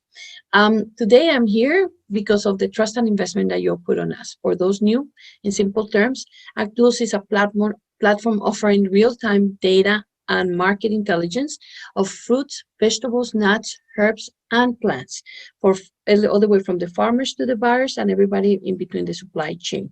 Think Bloomberg for the specialty crops. 1 year ago, you trusted us, Misty, Benton, LBDC, and everybody behind the curtain. Thank you. We went to fundraise $1 million. We fundraised 1.5 million. We were told to focus on 3 areas when we went through this whole the panel of judges: patents. So we engaged an investor, which is also a worldwide patent intelligence office, IdeaShip Panasonic, and now we are on the road for worldwide patent to protect our investment. Customer experience, UX, we hired and we brought in a lady that is not only technical, graphic designer, has been in the agricultural industry, has a cartooning background, makes it whimsical, easy to read, not only the tool, but even our CRM. On the farmers, how do we reach them without overwhelming ourselves? Well, today's here to tell you that we have built the platform that is the marketing that can pinpoint any farmer little in this country with every single microclimate, so we can market them properly at any time of the crop. That is helping us not only bring them, but bring aggregators. One of them, the country of Honduras, through USAID, bringing 60 farmers. On the sales side of it, we went full-time after large contracts. And today we're growing our ARR from exponentially, because we went from double it as of January, and now we're growing 25 per month. Why? Multi-year contracts with multinationals, and now we even have our GSA, the government assignment, so we can perform federal contracting. Our relationship with Microsoft keeps growing. We're in all of the platforms, and we were just selected one of 4 companies that are launching through the UN across the world for women farmers. We're very excited about that one. And amazing companies are using our tool, anywhere from the University of Arizona for research on the border, to Boston Consulting Group for acquisition of companies, and even your favorite, one of the largest Mexican chains in the country, and the largest avocado company buyer in the world. I stood here a year ago to tell you that we had a business model, but also that we were going to impact farmers and the environment. And we now are doing it, not only because of our investment, our work, but because we have real customers that trust us and really believe in what we're doing. Thank you very much.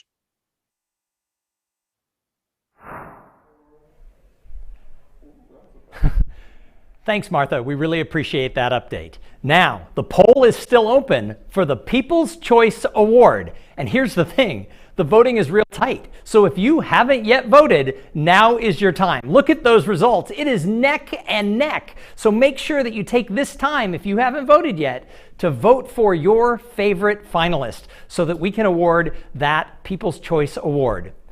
Now at this time, we're going to allow all of you who are watching at home to go into the networking rooms and participate in small groups or one-on-one. This is a fantastic opportunity for you to meet someone who maybe you've never met before. Maybe somebody right here in San Diego, or maybe someone from somewhere else around the country or around the world. So we're going to give you about 15 minutes to go off and network. Take advantage of this time, because all opportunities in life come from people, and you have no idea who you might meet in the San Diego Angel Conference networking rooms.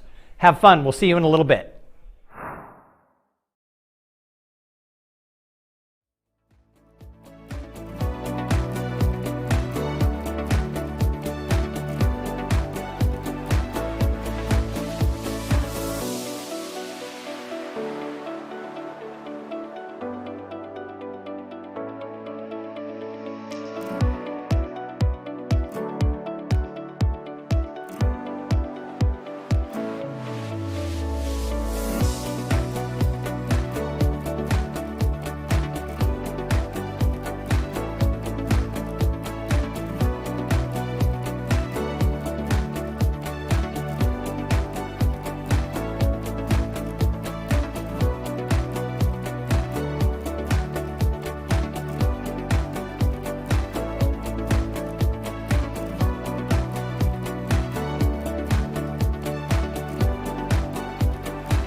I hope you've had the opportunity to meet some new people in the networking room and that you were able to make connections that maybe you've never made before. Here's a little networking tip. Make sure that after today is over, you follow up with those cool people who you just had conversations with.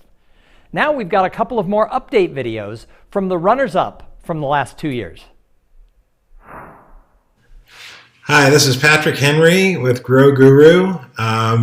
We're all about strategic irrigation management. We help farmers make more money by increasing crop yield and more efficiently using water and other scarce resources in a more sustainable way. Wow, 2020, quite a year, hey? So it's nice to have it over. Extremely difficult year for farmers. We were on a pretty much of a growth tear throughout 2018, 2019.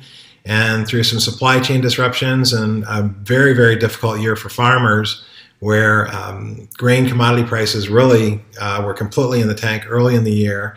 And then COVID the disease ripped through the Midwest late in the year, made it quite a challenging year. But some of the highlights were we participated in SDAC 1. That's when we got funded by the San Diego Angel Conference. And we also participated in SDAC 2, where we didn't secure financing because I think the angels are smart and they want to diversify their portfolio. But we were able to get some great exposure, and we got introduced to one of the top business development people at WeFunder, Justin Renfro, who was one of the angels in SDAC 2. And he connected us with WeFunder, and we were able to secure $2 million of equity or convertible debt financing through WeFunder in 2020, which really gave us a significant boost to allow us to build some additional strategic partnerships and expand our sales channel presence in the United States. The other kind of big thing that happened in 2020 is we launched our standalone software as a service SaaS product called Grow Guru Insights. This SaaS product we've historically only deployed on the Grow Guru proprietary hardware solution, which is called the Wireless Underground System. That's used predominantly in annual field crops where we have a significant competitive advantage versus the competitive alternatives that require annual installation and removal, and we provide a permanent install through the patented WUGS technology. But the customers like the software so much that they want to deploy it on other hardware solutions. This will allow us to grow even more quickly as we get into 2021 and beyond, and we're very excited about that. The other thing that we're excited about is we have an upcoming financing round. You'll be hearing about that in the coming days and weeks. And we're able to secure some really significant strategic partnerships in the latter part of last year with DTN, who provides weather forecasts and crop models, with AquaCheck, and also with Centec, both providers of soil moisture and temperature probes. So exciting year ahead. We're really looking forward to it. Thank you so much for all the angels that have supported us over the years from SDAC 1 and 2. And excited for the new angels that are in the SDAC 3. You're in for a great ride and exposure to some fantastic companies. And congratulations to the finalists in SDAC 3. I think you're really going to enjoy this. And even if you don't secure financing through this, I think the exposure that you get with these angels is just fantastic. At least it has been for myself and for Grow Guru. Good luck, and thank you very much. Bye-bye. Hello, everyone. So excited to be here today at SDAC 3. My name is Nyadu, a co-founder and CEO of VisiCell, GPS for cell therapy. We were a runner-up at SDAC 2 last year. A little background, VisiCell provides non-invasive cell tracking solutions to our target customers in the multi-billion-dollar cell therapy industry. Unlike noisy PCR or painful biopsy, our solutions arms the users, cell therapy developers, and oncologists with real-time cell location information to monitor proper tumor target engagement of their cell therapy products at the solid tumor sites. Within 2 days, instead of having to wait for 3 to 4 months for the clinical attributes to show up from cancer spread or growth in the patients. 2020 is a difficult year, as it is for most companies, but our strong team got us through it and came out thriving, hitting a few critical major milestones, which I'm happy to share with you today. We added the VP of Clinical Strategy add Takeda to our advisory board, who is now guiding us with our clinical and customer acquisition strategy. We executed the product launch in response to COVID-19 disruption, which allowed us to make $500,000 in sales offering products and augmented services. We recruited a chief science officer who is a serial entrepreneur of 3 startups that is either acquired or licensed to companies like Roche and Quigen. We also added to the team a VP of clinical development who has worked with ViaCyte and other cell therapy companies and have clinical development experiences in the industry. We set up a collaboration with a practicing radiologist at Stanford Medicine, who is the leader in cell therapy tracking. We are also proud to be part of spring cohort of the prestigious SDAC Stanford Accelerator, and we started there in January of 2021.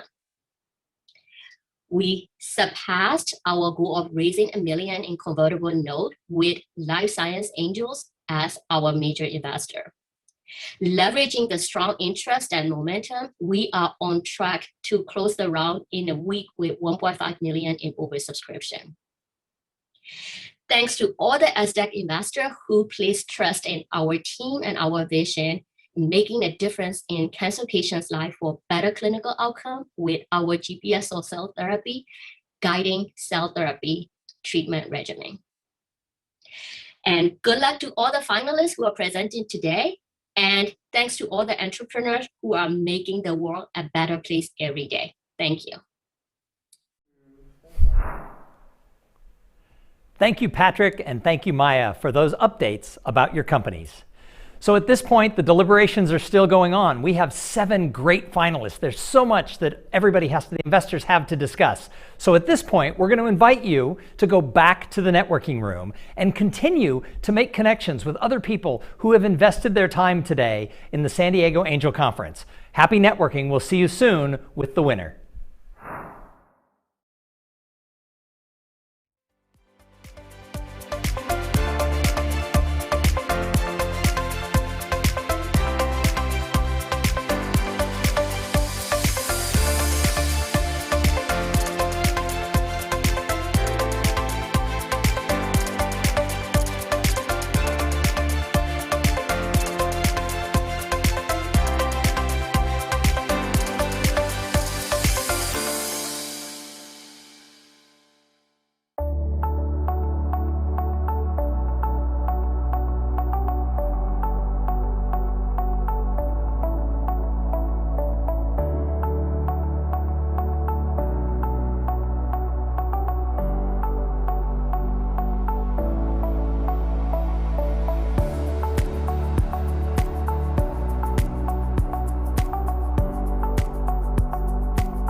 2. 1,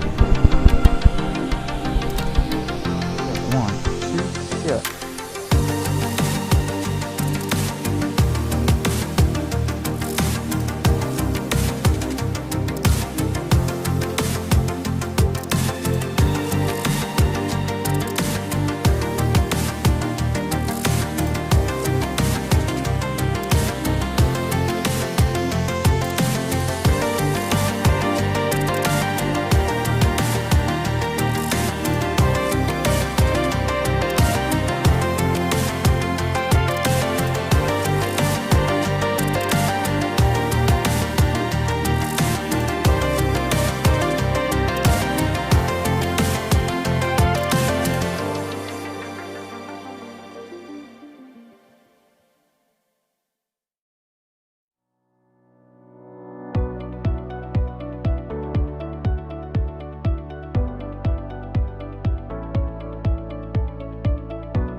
winner, mic check. Hey, 1, 2, 2.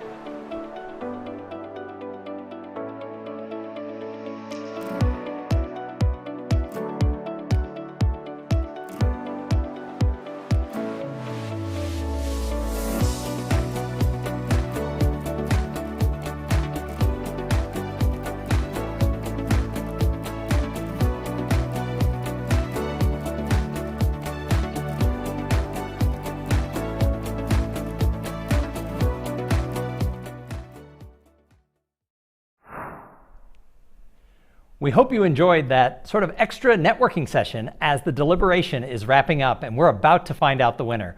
But first, I thought it would be fun to have a conversation with Misty Rusk. Misty is the founder of the San Diego Angel Conference, and she is also the executive director at USD's Free Enterprise Institute. Hey, Misty, could you please tell us a little bit of the background on your founding of the San Diego Angel Conference? Thanks, Tom. It's great to be here and excited to know that the longer deliberations mean that we're probably going to move more money, right? We're making tough choices about how many companies and how much. Background of the San Diego Angel Conference, I've been doing this work for close to 20 years. And in my early days, I would go to these angel networking meetings. And we'd have great dinner and super conversation. We'd see a couple of really great companies, and nothing would happen. Nobody wrote checks. Nobody would write checks.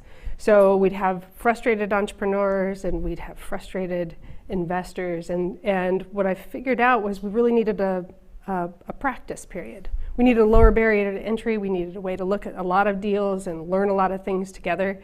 And so the Angel Conference was actually the mastermind project of a guy named John Seacrest. He runs the Seattle Angel Conference. And I know we've got some Seattle folks tuning in today. So hello, Seattle. Hi, everyone. It was really his baby, but we started the first one back in 2009. Oh, wow. In Corvallis, Oregon. Wow. And so when I came to San Diego, this was part of what I brought with me. Nice. So how did you end up affiliated with USD? You know, USD has a heart for innovation. So they're private Catholic school, and they have a real sincere interest in their students. They wanted a place to play in innovation and a way to connect with community. And so about 3 years ago, they started launching, about 6 years ago, they started launching programs for students. 3 years ago, they launched a program for the community. And we've really felt like we found our place on the practical side. So we want to be on the scaling side of innovation, on the practical, how do you get it done and move things forward. So you've run this conference now 3 years. The first year was live.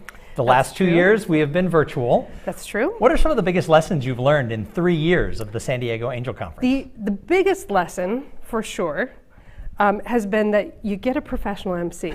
So if you go back and you look at what we did last year, I have told people a half a dozen times today, I actually, like when it was over, I sort of fell down and I threw up in my shoes. Did you keep those shoes? No, the shoes had to go. I don't think they made it out of the building.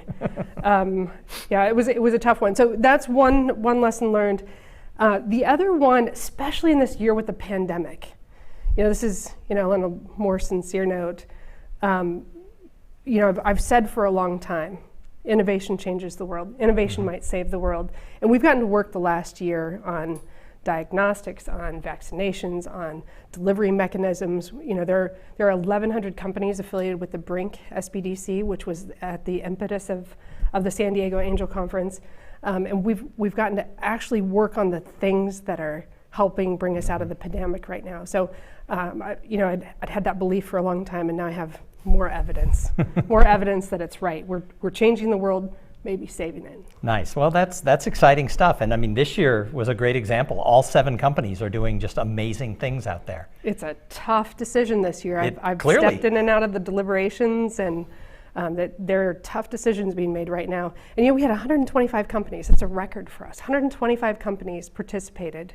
Well, and in preparation, I sat in on the weekly calls, and the amount of work that your investors and your team put into making today's conference such a success. I was blown away by how much work you all put in to be able to narrow it down first to, was it 30, and then to 15, and then to 7. That was amazing. Yeah, it's really a ton of work. Cumulatively, we spent probably close to 100 hours together. and then individually, add another 100. There's thousands of hours of work that goes into making this happen, and the investors take it so seriously. Like, they are absolutely committed to helping find the right companies to fund, and regardless of the funding, helping those companies move forward. So Misty, if someone's watching today and they're thinking, I want to be an investor, I want to be on that team doing that 100 hours worth of work plus 100 hours of individual work, how can someone get involved with SDAC as an investor?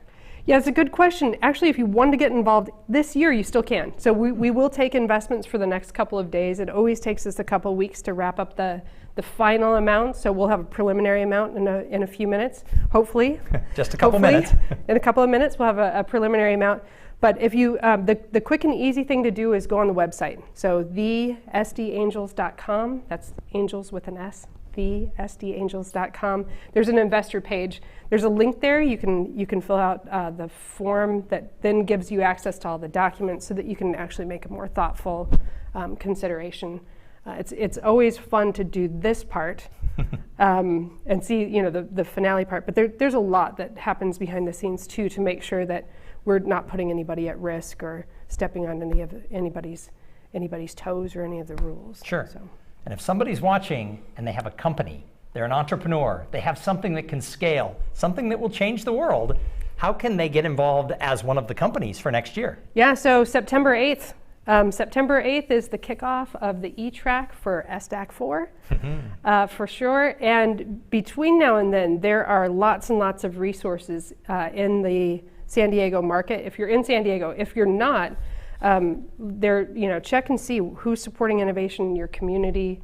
But there are lots of programs around. In September, though, we will probably, from now on, always run it as a hybrid. We had 5,700 participants in the fall series. So it's just really powerful way to do the outreach. And we're not focused in our E-Track. We are not focused on getting a great deck together. We're trying to focus on getting the fundamentals together so that you could support like the due diligence process, so that you could see it all the way through. So you've done this work for a long time. What's your hope of the future of innovation and entrepreneurship in the greater world? Right, great question. I absolutely believe that the companies we're seeing today, like today, will be the business leaders of tomorrow.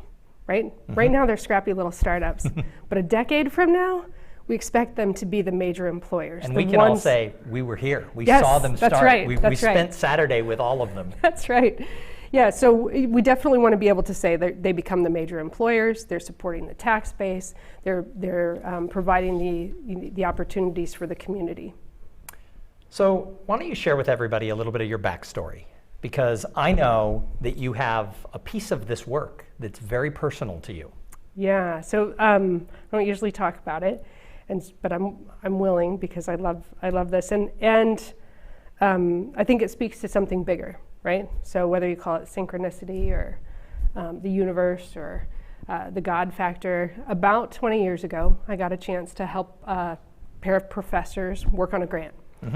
The original grant was for a DoD thing. I was trying to learn how the grant process worked. They didn't get that grant. They tried again, this time with the NIH, National Institute of Health.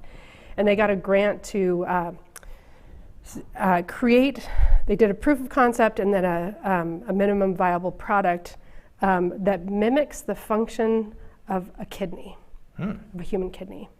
That became a company. It was known Home Dialysis Plus for anybody who wants to look it up. It sold for about $65 million. Or $60 million a few years ago. They did a merger with another company, and that company went on to create both home dialysis units and now the first mechanical kidney.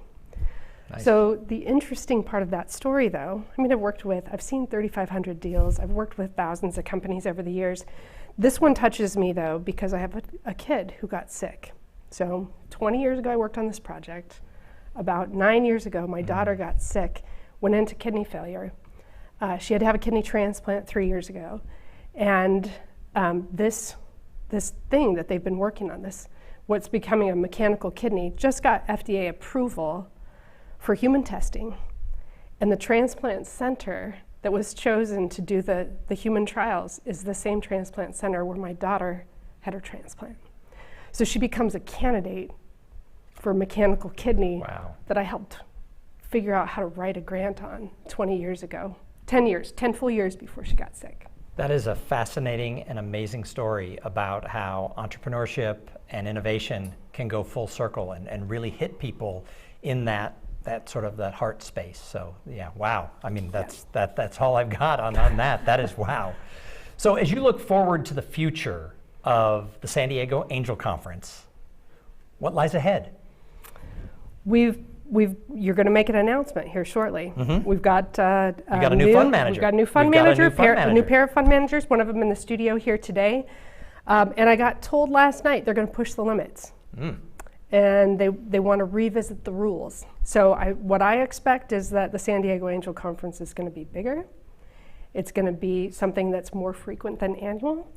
And that it's going to have an ongoing digital component, even though I think we are coming back to live events. Sure. So I think you're going to see something very interesting happen with the San Diego Angel Conference. Well, you know, nobody liked the fact that we all had to work from home and that we had to spend a year in quarantine, but it's definitely going to change the way we do things. I think that while live and in person for all types of events is going to be back, I also think that the hybrid and the ability to touch people all over the world like we're doing today, I think that really does become part of the future. Right. Well, you know, there's a piece you can't see here. So 12 months ago, almost to the day, we ran the San Diego Angel Conference virtual for the first time. And behind the camera right now is a guy named Fale, Luis. And Fale's team at Finest City Entertainment swept in those last 8 days and helped us go from a live event, you know, we were canceling our catering and canceling our venues, and I didn't know the words for what we're doing.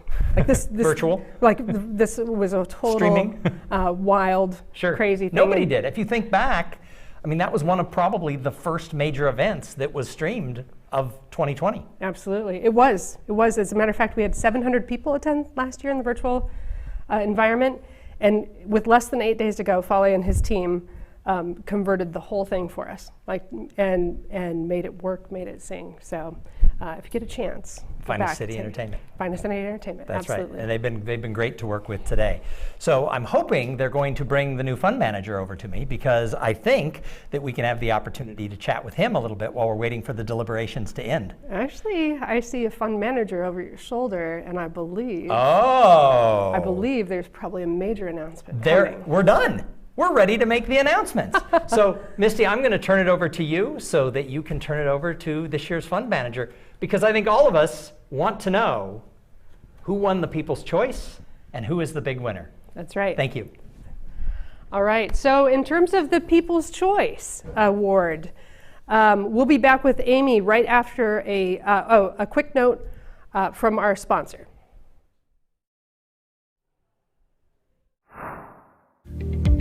UC San Diego is a billion-dollar research enterprise and one of the world's most innovative universities.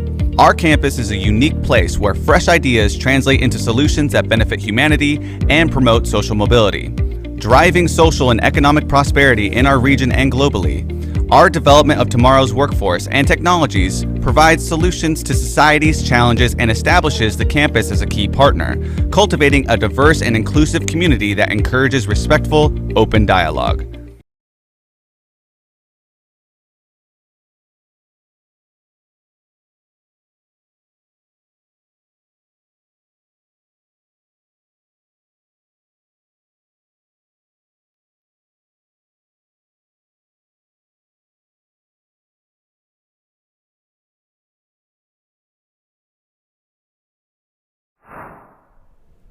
All right, surprise, surprise, here I am again. I get to announce for you today's People's Choice Award. And you should be seeing that on your screen now. So the winner of the People's Choice Award today is Fluid Power AI. Big congratulations to Fluid Power AI. Followed by Hempress Hygienics, Digital Proteomics, and then Advocat. So great job, everybody. And thank you all for participating. It's so much fun to see how the actual awards line up with the People's Choice Awards. With that, I do think now we are going to go to Amy. All right, here we go.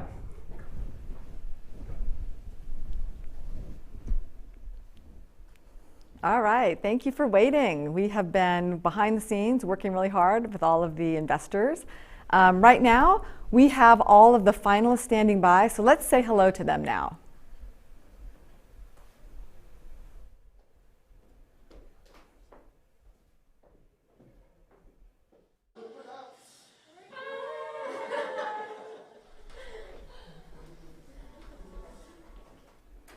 Okay, and now we have come to the big finale, what we've all been waiting for, to find out the winner of the San Diego Angel Conference Fund 3.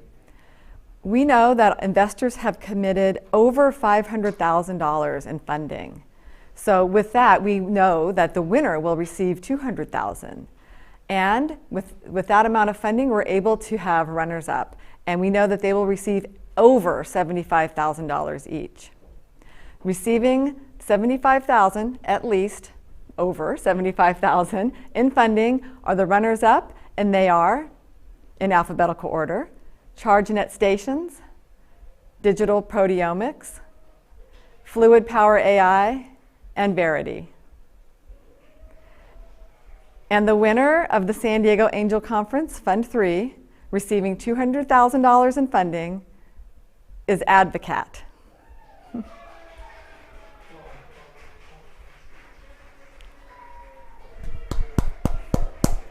I have CEO Pradna Desh, founder of Advocat, with me. Just put it on. Here's Pradna Desh. Thank you. Why don't you go ahead and say a few words? Oh, thank you. Thanks for selecting Advocat. I really appreciate that. We're going to work really hard to make you proud and to make you money. We've worked really hard to get to this point, and with funding, we're going to work even harder. SDAC's goal of activating angel investors, is working impressively well. I've found very highly accomplished individuals asking smart questions and actually investing in startups. That's something I appreciate a lot. And I also want to say that the other founders in the competition are equally impressive. I hope that you consider an additional investment in them, because even though this was a competition, we are a community of founders and investors working hard to use our talents and resources to make the world better, safer, cleaner, and more fair. Thank you so much. Thank you so much for being part of the 3rd annual San Diego Angel Conference. Before we go, there's just one more thing I want to bring to your attention. I'd like to introduce Brian Engelman, who's here with us today, and Sumner Webster, who's joining us from afar, and they will be the fund managers for SDAC 4. Thanks so much, Misty. I'm really excited about it. Sumner's over in Taiwan, probably still watching, wasn't able to join us in studio today. I want everybody to save the date for next year. SDAC 4 will be on March 26, 2022, in person, we hope.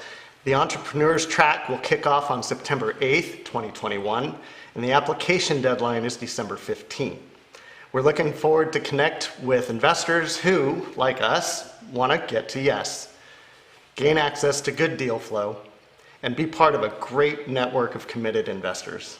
I'm excited to work with Sumner and with this fantastic team throughout next year, growing SDAC, enabling us to connect with more entrepreneurs and angels and expand the startup network. Thank you so much. Take the check and leave with a big smile. All right, that concludes the day. And what would today be without a giant check? That is for you. Thank you. Thank you so much. All right, so that concludes the San Diego Angel Conference 3.